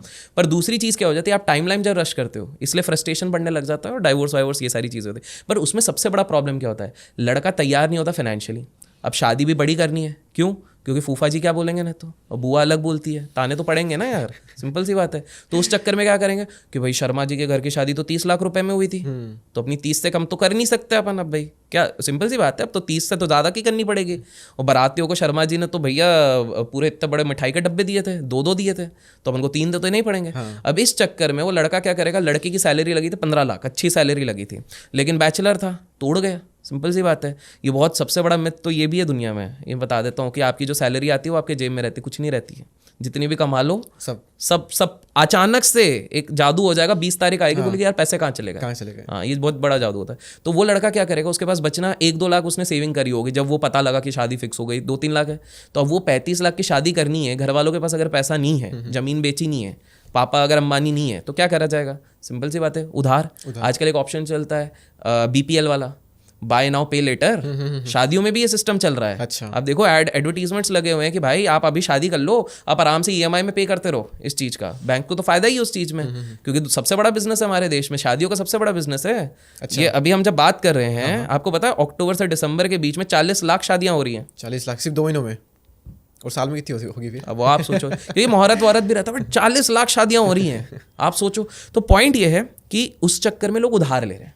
तो ये हो गया, ये भी तो लेवरेज हो गया, लेकिन ये लेवरेज हमेशा आपको डुबाएगा। क्यों?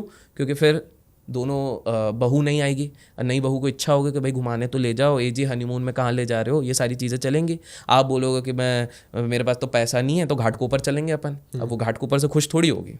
तो आपको ये समझना है कि ये सब फ्रस्ट्रेशन होगा, झगड़े होंगे, ये सारी चीज़ें चक्कर में। तो लेवरेज स्मार्टली यूज़ करना है। तो स्मार्ट लेवरेज कब होगा? जब आप एसेट्स के लिए यूज़ करोगे, और वो एसेट्स जो आपको प्रोड्यूस करके देंगे, या तो रेंटल्स आपको दे रहे हैं कमर्शियल वाले, या तो दूसरी चीज़, पहले तो फोकस ऑन द सेक्टर जो चल रहा है, विजन बड़ा होना चाहिए। दूसरा होगा लेवरेज हो गया। और तीसरा जो सबसे इंपॉर्टेंट चीज़ है, वो मतलब एक कॉमन कहने के सारे मोटिवेशनल लोगों ने भी बोला है, but this is something which is very important, वो है पैशन।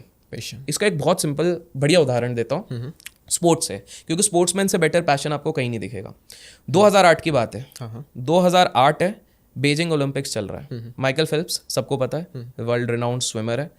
तो अब सीन क्या हो जाता है, वो आते हैं, नाश्ता करते हैं, उनका जो एग्स वेग्स होता है वो खाते हैं, उसके बाद वो जाते हैं, अपनी तैयारी करते हैं, अपना विजुअलाइजेशन कुछ करते हैं, एक्सरसाइज करते हैं, स्ट्रेचिंग करते हैं, ठीक है, क्योंकि ये इनका रूटीन लास्ट 5 साल से, ठीक है, 5 साल से हर दिन यही करते हैं। हाँ, ऐसा नहीं कि इस इवेंट के लिए ही कर रहे हैं। हाँ, हमारे देश में क्या होता है कि बस एग्जाम के दिन या उस इवेंट के दिन ही भगवान को अचानक से याद करते हैं। इनका यही रूटीन है 5 साल से।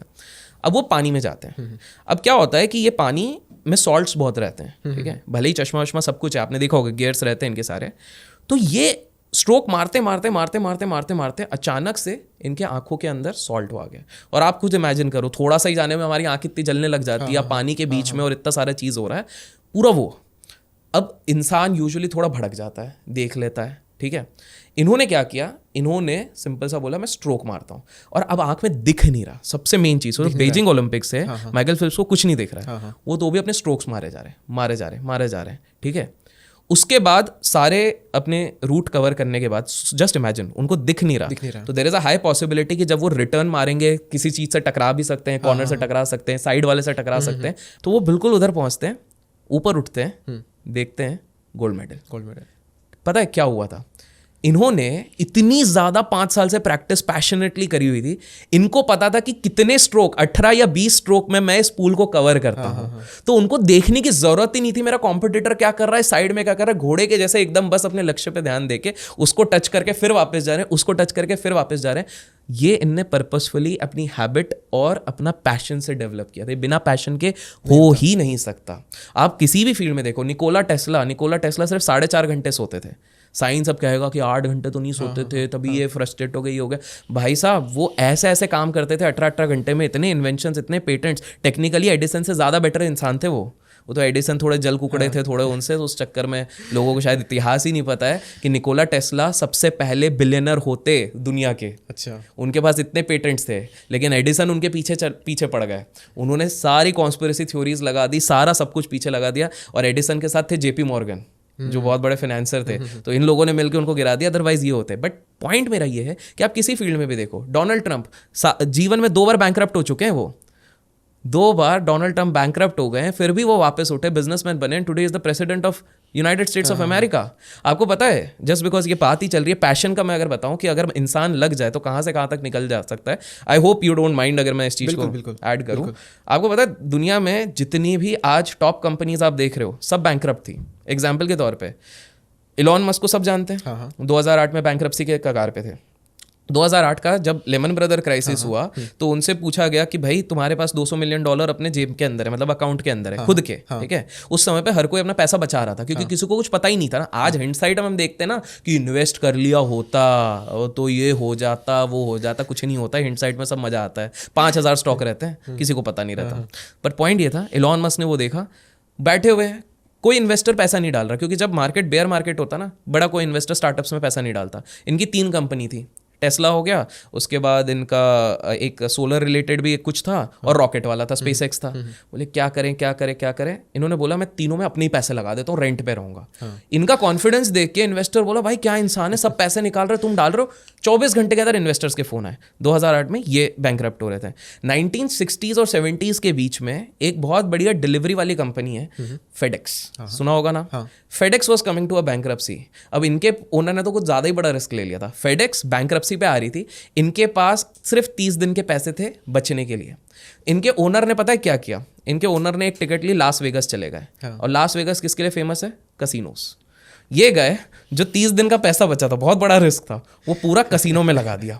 बोले अब डू और डाई, वैसे भी मरने वाला, अब देखा जाएगा। और लकीली वो चीज काम आ गई, 6 महीने का पैसा बन गया उससे।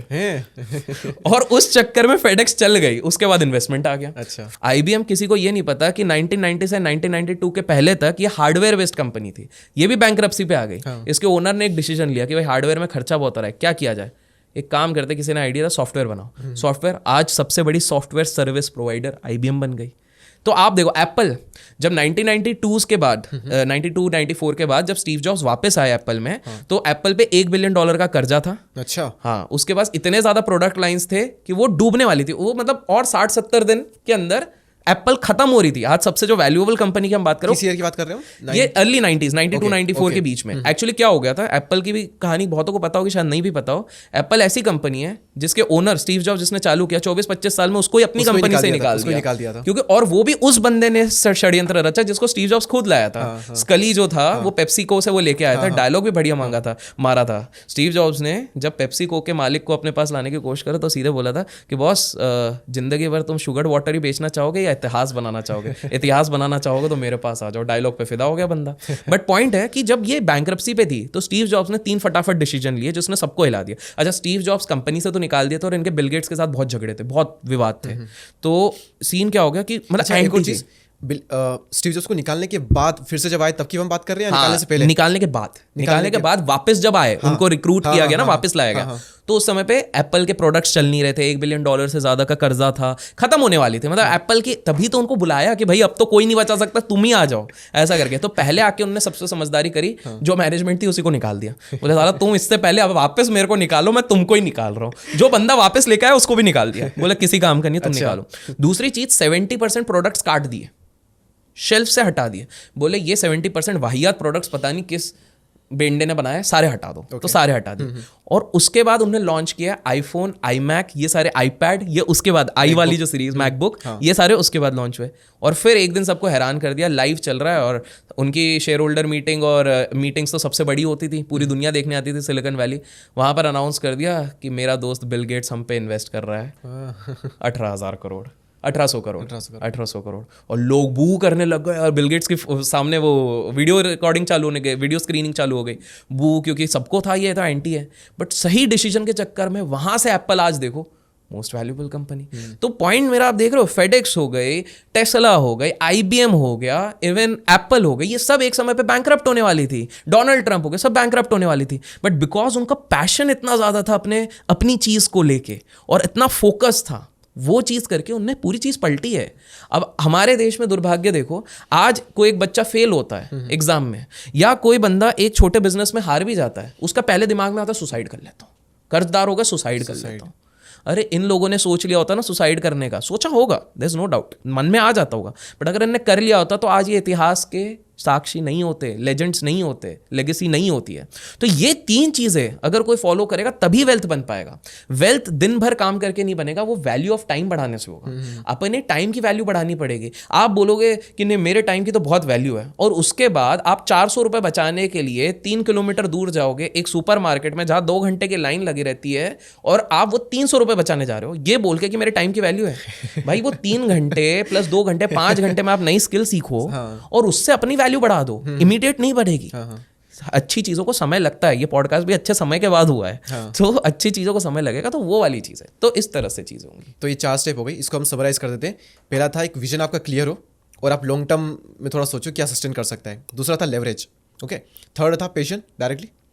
तो ये 3 चीज़ों से वेल्थ क्रिएट हो जाती है। बिल्कुल। और आपने जिस तरह से एक्सप्लेन किया है, इससे वेल्थ नहीं, वेल्थ का अंबार खड़ा हो जाएगा। बिल्कुल बिल्कुल, आप कोशिश तो कीजिए, बिल्कुल होगा। ग्रेट, क्या एक्सप्लेन किया सर। अब एक गेम है, रोल प्ले का गेम है। यहाँ पे आपको क्या लेके आ गए यार, यहाँ है ना, मजा आएगा आपको। यहाँ पे आपको 4 रोल मिलेंगे और आप उस पोजीशन पर हो, और उस पोजीशन पर रह करके अभी की जो आपकी मेंटल जो जितना भी नॉलेज है उसके बेस पे आप क्या करोगे। पहला है, आप निर्मला बेन की जगह होते, फाइनेंस मिनिस्टर इंडिया के, तो क्या करते? क्या बना दिया यार। अच्छा, अगर मैं निर्मला जी होता, हाँ, तो सबसे पहले मैं एनफोर्समेंट एजेंसीज को पीछे पड़वाता और एग्रीकल्चरल इनकम के पीछे सारी रेड्स लगवाता। क्योंकि इंटरेस्टिंग चीज़ ये है कि अगर हम सिर्फ केवल टॉप 0.5% एग्रीकल्चरल टैक्स पेयर्स को टैक्स करने लग जाए तो 50,000 करोड़ की इनकम होती है। अच्छा, इसका मतलब वो एग्रीकल्चर नहीं करते हैं, सिंपल सी बात है। तो मैं सबसे पहले पॉलिसीज भले ही चेंज मत करो, क्योंकि बहुत अच्छी चीज़ है, हमारे फार्मर्स को टैक्स बेनिफिट्स होने चाहिए, बट आप पूरी तरीके से जांच पड़ताल में पूरे एजेंसीज, ED सबको भेजो और घर पे जाके आप चेक करो सही में वो लोग फार्मर्स हैं कि नहीं है। जो लोग अपने एग्रीकल्चरल इनकम, क्योंकि डेटा तो सारा रहेगा ना, ये लोग क्लेम कर रहे हैं कि हम एग्रीकल्चरल इनकम है, तभी तो वो एग्जम्प्ट करा रहे हैं। आप जाके इनको चेक करो, वहीं से हमारा बहुत पैसा आ जाएगा। ओके, टैक्स कम करोगे आप? हाँ, टैक्स तो कम करूँगा। ठीक है। अगर आप दुनिया के, मतलब इंडिया के सबसे अमीर इंसान बन जाओ तो क्या करोगे इंडिया के लिए? यार अगर मैं इंडिया का सबसे अमीर आदमी बन जाऊंगा तो मेरी कोशिश रहेगी वेल्थ डिस्पैरिटी में जितना हो सके कम कर दूं, क्योंकि डिस्पैरिटी क्या हो रही है कि टॉप 5% के पास ही 95% इनकम है। Okay, और एक रियलिटी है कि ये पैसा हम छाती पे लेके ऊपर वैसे भी नहीं जाने वाला, ये इधर ही रह जाएगा। तो इससे अच्छा इसको थोड़ा सा, इससे बेटर है कि उसको मैं एक इक्वी डिस्ट्रीब्यूशन कर लूं, exactly. लेकिन मैं इसको डायरेक्ट पैसे के मोड पे नहीं करना चाहूंगा। तो उसको 3 कैटेगरी में मैं अगर बताऊं, this is my philosophy also. अगर बहुत वृद्ध हैं या ऐसे हैं कि भाई कुछ हाथ पैर नहीं है, कि काम नहीं भी कर सकते, तो मैं उनको पैसे नहीं दूंगा। मैं कुछ ऐसी व्यवस्था कर दूंगा उनको खाना 3 टाइम या 2 टाइम तो एटलीस्ट मिलते रहे। Okay. क्यों? क्योंकि अक्सर मैंने देखा हुआ है कि अगर आप पैसा थमा दो तो ये लोग दारू विस्की ये सब इनका यही चलता है, तो पौवा पिए लेंगे, तो ये मैं तो गलत काम कर दे रहा हूँ फिर इनडायरेक्टली। तो मैं लोगों को खिलाने पिलाने की व्यवस्था कर दूंगा।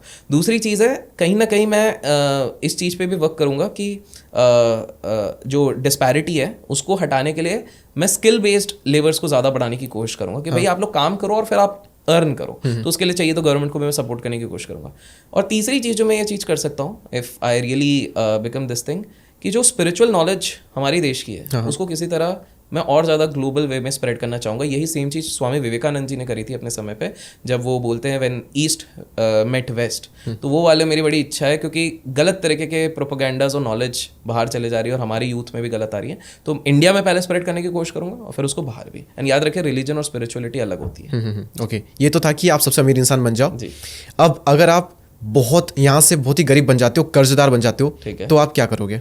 यार देखो, लाइफ तो कभी एंड नहीं करूँगा, कुछ भी हो जाए। ठीक है, उस सेंस में जो हो गया उसको मैं पलट नहीं सकता हूँ। ठीक है, गलतियाँ होंगी बिकॉज इंसान ही हूँ, कभी भी हो सकती हैं।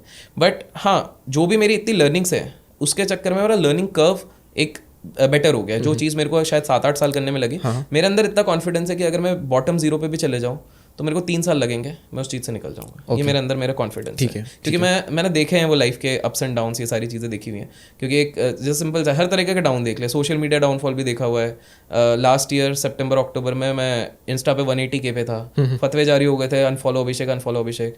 विद गॉड्स ग्रेस आज मैं ऑर्गेनिकली, कभी कुछ एड वैड कुछ नहीं है, कितना हूँ यार, 2.8 मिलियन या 2.9 मिलियन हूँ, which is the highest followed finance influencer on Instagram. क्या बात है। तो ये भगवान की कृपा है और मेहनत है। अगर मेरे पास 2 ऑप्शन थे, वहाँ पर मैं दुखी हो जाता, दुखी हुआ भी था 7-8 दिन की, भाई कुछ भी कर लो, ये लोग अलग ही गेम पे चल रहे हैं। मेरे पास ये ऑप्शन था कि मैं कमेंटबाजी खेलता रहता। दो ऑप्शन थे, या तो मैं खुद पे फोकस करता या तो दुनिया क्या कह रही है उस पर फोकस करेगा। और सिंपल सा है, सबसे बड़ा रोग क्या कहेंगे लोग, उनको लोगों को मारो गोली, आप में कुछ बात है तभी आपकी लोग बात करते हैं, वो सोचा और आगे बढ़े। तो मैं 3 साल के अंदर कुछ भी करके मेहनत करूंगा, वापस आऊँगा। क्योंकि मेरे पास शायद धीरे धीरे मैंने अपने आप को मैं तैयार इस तरह से करता हूँ कि देखो, बहुत 2 चीज़ें होती है लाइफ में, एक होता है कंट्रोलेबल्स, एक अनकंट्रोलेबल। अनकंट्रोलेबल हमारे हाथ में नहीं है। मान लो भूकंप आ गया, मेरी इंडस्ट्री डूब गई, या मान लो स्टॉक मार्केट ही बंद हो गया, या मान लो मेरा यूट्यूब को कुछ हो गया, वैसे होना नीचे बट हो गया, तो ये तो अनकंट्रोलेबल्स है। अब इसका मैं क्या कर सकता हूँ? बट कंट्रोलेबल क्या है? मैं वापस अपना एक यूट्यूब चैनल बना सकता हूँ। कंट्रोलेबल क्या है कि मैं मेहनत करके और डबल मेहनत करके मैं कुछ चीज़ तैयार कर सकता हूँ। तो जो कंट्रोलेबल्स है मेरे हाथ में, उस पर मैं ज़्यादा वर्क कर रहा हूँ, इसलिए कहीं ना कहीं मैं स्पिरिचुअल, मेंटल, इन सारी चीज़ों पर वर्क करता हूँ, तो उठ जाऊँगा। ओके, अब लास्ट है, अगर आप हमारे देश के पीएम बन जाओ, अब मोदी जी से रिप्लेस करते हैं आपको, तो आप कोई सा एक चेंज क्या करोगे देश में? अगर मुझे मोदी जी के साथ चेंज कर दिया गया तो यार मैं 2-3 चीज़ें करूँगा। मिनिस्ट्री पूरी शफल मार दूंगा। सही डिजर्विंग लोग, हाँ, अलग अलग फील्ड्स में सही जो हैं। सो फॉर एग्जांपल, मेरे को समझ में नहीं आता है कि ठीक है कुछ भी होगा, इन लोगों ने भी सोच समझ के करा होगा, बट जो डिजर्विंग है, जिसको उस चीज़ की नॉलेज है, उसी को वो वाला डिपार्टमेंट मिले। ये मेरा पहला एम रहेगा। दूसरा एम ये रहेगा कि इंफ्रास्ट्रक्चर पे तो हम बहुत अच्छा काम कर रहे हैं, लेकिन कहीं ना कहीं हम इग्नोर कर रहे हैं जो हमारे लॉज इतने सालों से चल रहे हैं, वो कितने लूप साइडेड हैं।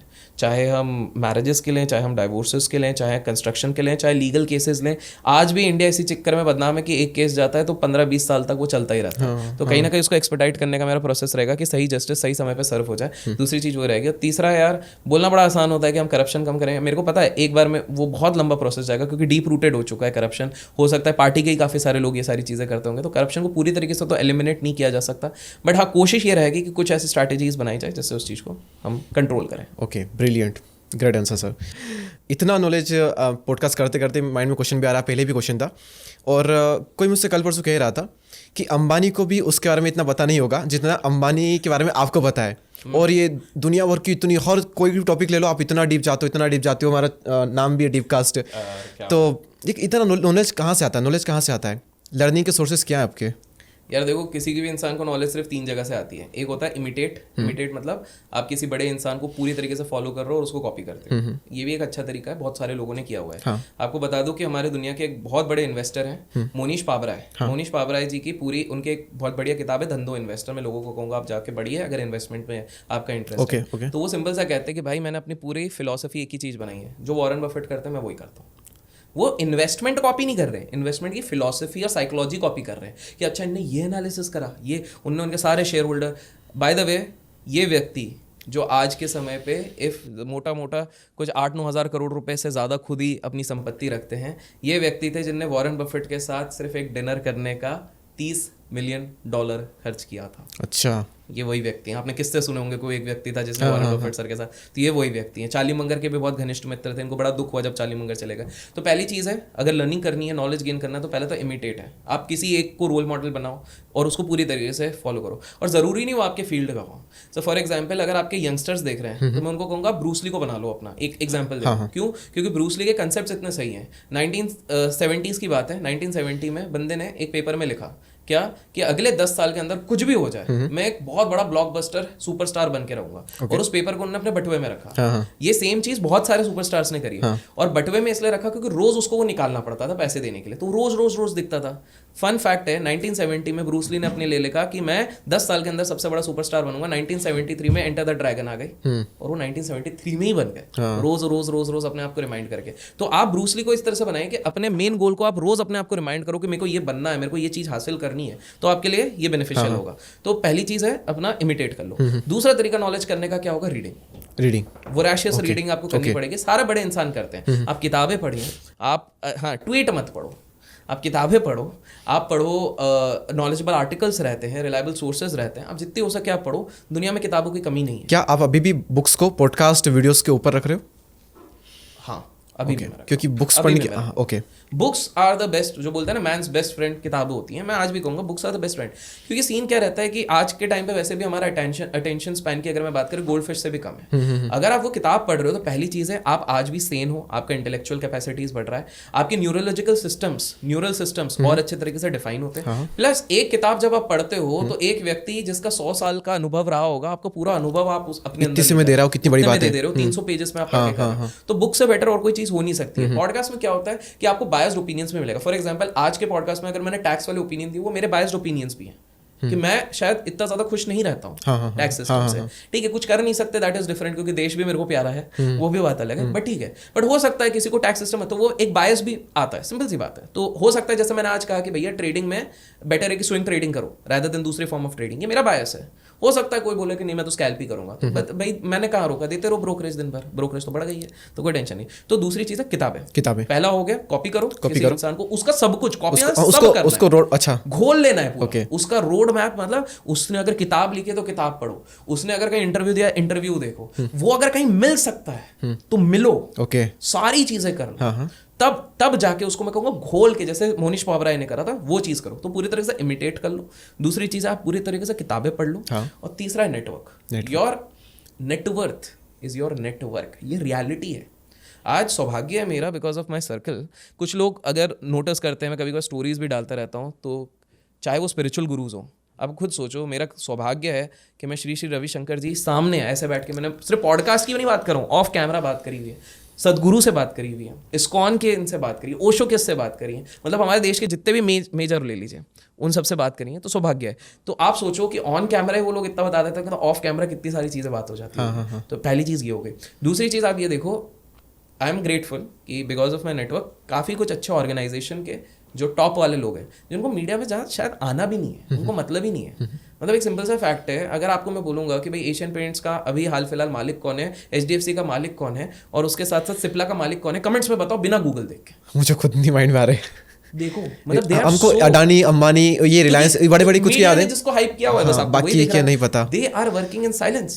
एक्चुअली HDFC जैसी कंपनी का भी माइंड भी नहीं आ रहा है। सोचो देखा आपने पॉइंट है कि लोग साइलेंस में काम कर रहे हैं, वेल्थ बना रहे हैं, चिल मार रहे हैं। तो सिंपल सी बात है कि आप वही है, 3 ही फॉर्मूला है, आपके नेटवर्क बढ़ाओ, आप किताबें जितनी हो सकते पढ़, क्योंकि ऑब्वियस ही बात है, मेरे साथ बहुत बार ऐसा हुआ है कि किसी ने 2 साल पहले वाला कोई पॉडकास्ट देखा, बोले यार कुछ भी बोला है, और वो जब मेरे को एयरपोर्ट, सर मैं पहले ऐसा सोचा था, फिर मैंने रिसर्च करी, फिर लोगों से पता करा, सही बोल दिए थे।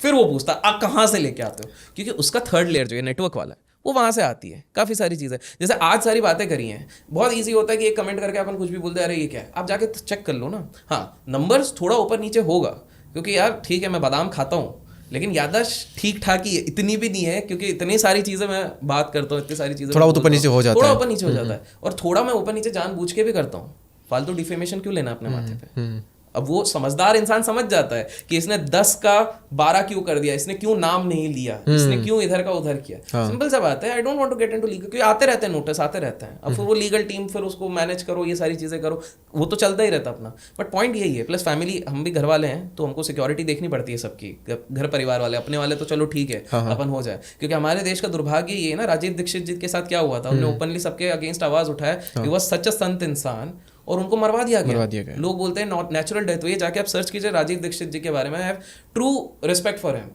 बोस जी के साथ क्या हुआ था, सुभाष चंद्र बोस जी के साथ यही कहा जाता है कि भाई ताइवान के प्लेन क्रैश में उनकी मृत्यु हो गई, सुभाष चंद्र बोस वैसे मरे ही नहीं थे। सिंपल सी बात है, there is a high possibility वो जीवित थे। उन्होंने अपनी डेथ खुद कॉन्स्पिरेसी बनाई थी, क्योंकि उनको पता था कि अगर इस पूरी दुनिया को पता लग गया आज़ाद हिंद जो सेना वो बना रहे हैं, तो ये लोग मुझे मरवा देंगे, पॉलिटिकल पार्टी मुझे मरवा देंगी। लेकिन जस्टिस सिस्टम में हमारे देश में जिसने 100% बिलीव किया, वही सबसे ज़्यादा फंसा है। कौन? हर्षद मेहता, मेरे को जस्टिस मिल जाएगा, मैं सच्चाई के साथ खड़ा हूँगा। क्या हुआ? ख़त्म कर दिया गया। और अतुल जी, उनको पूरे तरह से विश्वास था हमारे जस्टिस सिस्टम पे कि यार जस्टिस, हमको जस्टिस दिलाएंगे। क्या हुआ? एट द एंड अपनी जान लेनी पड़ी। बहुत पॉजिटिव इंसान था वो। अब उनकी पूरी कहानी देखेंगे तो इसको हम समराइज कर लेते हैं कि आपकी लर्निंग सोर्सेज क्या क्या आपने बताया। 3 चीज़ आपने बताई है ना। एक तो आप कोई रोल मॉडल बनाओ, उसको घोट करके पी जाओ, बुक्स, और आपका नेटवर्क, 3 चीज़ें। और आपका नेटवर्क इतना स्ट्रॉन्ग है कि इसकी वजह से आपको इनसाइट्स मिलते हैं जो बाकी लोगों को नहीं मिल पाते, तो उस वजह से। और इसमें आप एक और चीज़ ऐड कर सकते हो कि ठीक है, आज मेरे को समझ में आता है कुछ लोग बुक्स अगर नहीं पढ़ पाते हैं, तो आप पॉडकास्ट हो गए, यूट्यूब वीडियोस हो गए, लेकिन वहाँ पे सिलेक्टिव रहो। आप दिन भर बैठ के सिर्फ डांस देख रहे हो, एंटरटेनमेंट के लिए देखो यार, 5, 10, 15, 20 मिनट देखो। दिन भर आप डांस देख रहे हो, दिन भर कॉमेडी देख रहे हो, कोई वैल्यू एडिशन हो नहीं रहा। अब वो छपरी लोगों के वीडियोस देख रहे हो कि आज मैंने हल्दी खा ली, आज मैंने बर्गर खा लिया और भगवान भगवान बन गए। अरे क्या है, क्या वैल्यू एडिशन हो रही है, क्या संतुष्टि मिल रही है? आपके दिमाग में सिर्फ कचरा जा रहा है। आपका दिमाग एक एम्प्टी वेसल है, उसको आप जिस चीज़ से भरोगे वैसा बन जाएगा। आप कचरा दिन भर भरोगे, आप विवादित चीज़ें भरोगे, पॉलिटिकल चीज़ें भरते जाओगे, तो वो वैसे ही कचरा बन जाएगा। सिंपल सी बात है। कोई भी बड़ा इंसान दिन भर न्यूज़पेपर इसलिए नहीं पढ़ता, दिन भर टीवी नहीं देखता, उसको पता है 80% टाइम सिर्फ यही बात होने वाली है, टेररिस्ट अटैक हो गया, रेप हो गया, लोग मर गए, और उसके बारे में वो भी कुछ नहीं कर सकता। तो उससे बेटर है आप इस तरह के पॉडकास्ट देख लो, आप यूट्यूब वीडियोज अच्छे वाले देख लो, आप इंस्टाग्राम रील्स अच्छे वाले देख लो, सिंपल सा। बीच बीच में एंटरटेनमेंट में देखो आप, वो क्या बोलते हैं, एड्यूटेनमेंट कुछ बोलते हैं ना, एजुकेशन के साथ एंटरटेनमेंट जो मिक्स होता है, इन्फोटेनमेंट। तो आप इन्फोटेनमेंट देख लो अगर आपको पूरा। बट हाँ, इस तरह से आप कर सकते हो। बट हाँ, बुक्स का रिप्लेसमेंट नहीं है, ये इधर से स्टार्टिंग पॉइंट हो सकता है। इवेंचुअली आप अगर आप प्रायोरिटाइज कर सकते हो तो बुक्स को पहले करो। हाँ, और नहीं हो रहा तो एटलीस्ट ये कर लो, कुछ नहीं तो कुछ ये कर लो, तो ये। Okay, brilliant sir. आपका कोई वेल्थ का टारगेट है कि 100-200 करोड़ का टारगेट है 5-6 साल में? सच बताऊं, बट अब नहीं है। अब कोई टारगेट नहीं है, अब सेटिस्फाइड हो आप? मतलब देखो, इतना है कि अभी भी अगर मैं रुक जाता हूँ तो जीवन भर मैं एक लग्जरियस लाइफ जी सकता हूँ। अच्छा, ठीक है, ईश्वर की देन से, सबकी कृपा से। बट मैं काम इसलिए करता हूँ क्योंकि I work with the concept of Ikigai. Ikigai simple सा कहता है, जिस दिन लाइफ का पर्पस चले गया और जिस दिन आपने सोचा आप रिटायर हो रहे हो, उस समय से आपका दिमाग और शरीर सड़ना शुरू हो जाएगा। अच्छा, तो सिंपल सी बात है। और फिर उस समय पे जब मैं फिर काम करता हूँ तो सिंपल सा, जब मैं एफर्ट डाल रहा हूँ तो मैं फ्री में क्यों करूँ? आती हुई लक्ष्मी में मना नहीं करता हूँ, क्योंकि वो भी किसी का वरदान है। जब आ रही है तो मैं क्यों मना करूँ? तो मेरा ऐसा कुछ पहले रहता था, टू बी वेरी ऑनेस्ट। अब मेरा वेल्थ रिलेटेड टारगेट नहीं है, मेरे दूसरे टारगेट्स रहते हैं। अब मेरे जैसे स्पिरिचुअल टारगेट्स हैं कि मेरे को कुछ XYZ चीज़ें स्पिरिचुअली इवॉल्व होनी है उस तरफ है। मेरा साइकोलॉजिकल टारगेट्स है कि मेरा मेंटल मेकअप इतना स्ट्रांग हो जाए कि भाई कुछ भी हो जाए, पूरी दुनिया इधर के टस से मस हो जाए, बट मेरे को उसका कोई फर्क ही नहीं पड़े। ऑलरेडी काफ़ी हद तक ये हो चुका है, बट हाँ, और भी उसको बिल्कुल नेक्स्ट लेवल पे लेके जाना है। मतलब जिस तरह ब्रूस ली और इन सब का था, उस हिसाब से लेके जाना है। और तीसरा, जैसे अगर आप जनरल एक ये करें, देखो एक सिंपल सी बात है, over ups downs life, highs lows, एक ही चीज़ समझिए कि जीवन में अगर आपको जीवन का अगर पर्पस, बहुत लोग सोचते हैं कि लाइफ का पर्पस क्या है, the only purpose of life is to have joy in life. Simple सी बात है। पैसा, धन, दौलत, ये सब मीन्स है। आप लोग ये करोगे, इसकी रेस कभी खत्म नहीं होगी। आज लैम्बोर्गिनी है, कल आपको डुकाटी चाहिए, परसों आपकी ये कभी नहीं खत्म होने वाली है। आप कभी सेटिस्फाइड नहीं होगे। आज ये है, कल वो है, परसों वो है, तीसों वो है। सिंपल सी बात है। आपको सुख केवल और केवल अपने लोगों के साथ ही मिलना है, दोस्त, यार, परिवार, बीवी, बच्चे, दैट्स इट। तो अगर आप उनके साथ समय नहीं बिता पा रहे हो तो आपका पैसे कमाने का कोई फायदा नहीं है, जितना भी पैसा कमा लो।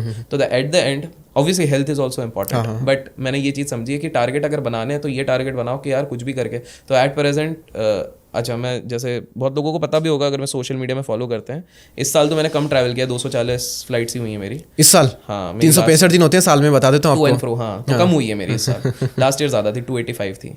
और ये क्योंकि पूरे बिल्स और ये सब जाते हैं ऑडिट के टाइम पे, तब पता लगता है कि सीए भी बोलता है, बोले उड़ते ही रहते हो, हवा में ही रहते हो। मेरे को तो एयरपोर्ट वाले भी बोलते हैं, बोले सर तो दिखते ही रहते हो जिस भी एयरपोर्ट पे, तो वो ही रहता है। बट ठीक है, जो भी है। तो बट डिस्पाइट दैट, आपको इंटरेस्टिंग है चाहिए तो मैं आपको सेल फोन पे दिखा दूंगा। इतना होने के बाद भी इस साल मैं खुश हूँ क्योंकि मेरा एवरेज हर दिन का 10,000 स्टेप्स हुआ है, एवरेज, इतने ट्रैवल के बाद भी। तो अब वो सोचोगे कैसे, मैं एयरपोर्ट पे सेल्फी भी देता हूँ तो चलते चलते देता हूँ, चल रहा हूँ मैं वहीं पे जब तक एयरपोर्ट अनाउंसमेंट, क्या ही करना है, बैठ के क्या करूँगा, बैठना तो फ्लाइट में ही, उधर भी चलता रहता हूँ, आसपास की जगह भी चलता रहता हूँ। क्यों? क्योंकि वो मेरा कॉन्शियस डिसीजन, मेरे को पता है जब मैं इतना ट्रैवल करता हूँ तो बाहर का खाना होता है, मैं उसको कहीं ना कहीं ज़्यादा कंट्रोल नहीं कर पाता हूँ। बट हाँ, दूसरी चीज़ है शुगर ऑलमोस्ट कट है, कट मतलब 6-8 महीने में 1-2 बार लिया होगा रिफाइंड शुगर, उसकी जगह फ्रूट्स और ये सब लेता हूँ। अच्छा, अब ये ऐसा कुछ नहीं है कि भाई मैंने अचानक से बहुत बड़ा ये कुछ ले लिया, मेरा शुगर वैसे भी काफ़ी लो है, इट इज़ लाइक मतलब लोअर बेस पे आ जाता है उस हिसाब से, मेरे को ऐसा कुछ शुगर वगैरह प्रॉब्लम नहीं है, बट ठीक है, कॉन्शियस चॉइस है।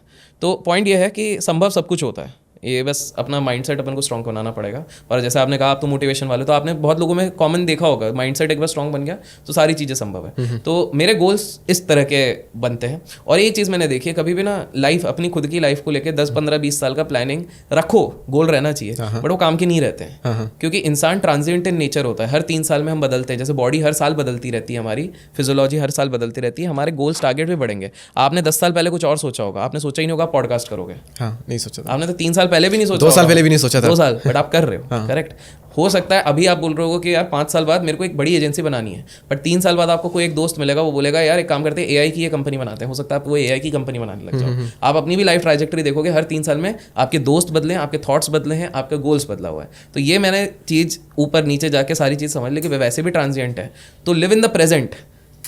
पास्ट का सोच के, श्री कृष्ण जी ये कहते हैं कि भाई पास्ट का सोचोगे तो एंग्जाइटी हो गई, फ्यूचर का सोचोगे तो स्ट्रेस होगा, तो बेटर है प्रेजेंट में ही जी लो। तो प्रेजेंट में जियो, खुश रहो, आज जो करना है वो चीज़ करो। तो आज अगर खाना खा रहे हो तो खाना खाओ, फोन पे बैठ के मत बैठे रहो कि भाई फोन में भी लगे हुए हैं, खाना भी खा रहे हैं, वो चीज़ मत करो। आज अगर आप मूवी देखने जा रहे हो पुष्पा 2, तो जितनी भी वाहियात हो देख लो, ये नहीं कि भैया बीच में फ़ोन कर रहे हैं, ये कर रहे हैं, वो चीज़ एक्चुअली में ध्यान, फोकस यही होता है। तो आपने बताया कि वेल्थ का कोई टारगेट नहीं है, मैं क्या सोच के आया था बताया, मतलब मैं भी थोड़ा विजनरी हूँ, ज़्यादा नहीं लेकिन थोड़ा बहुत।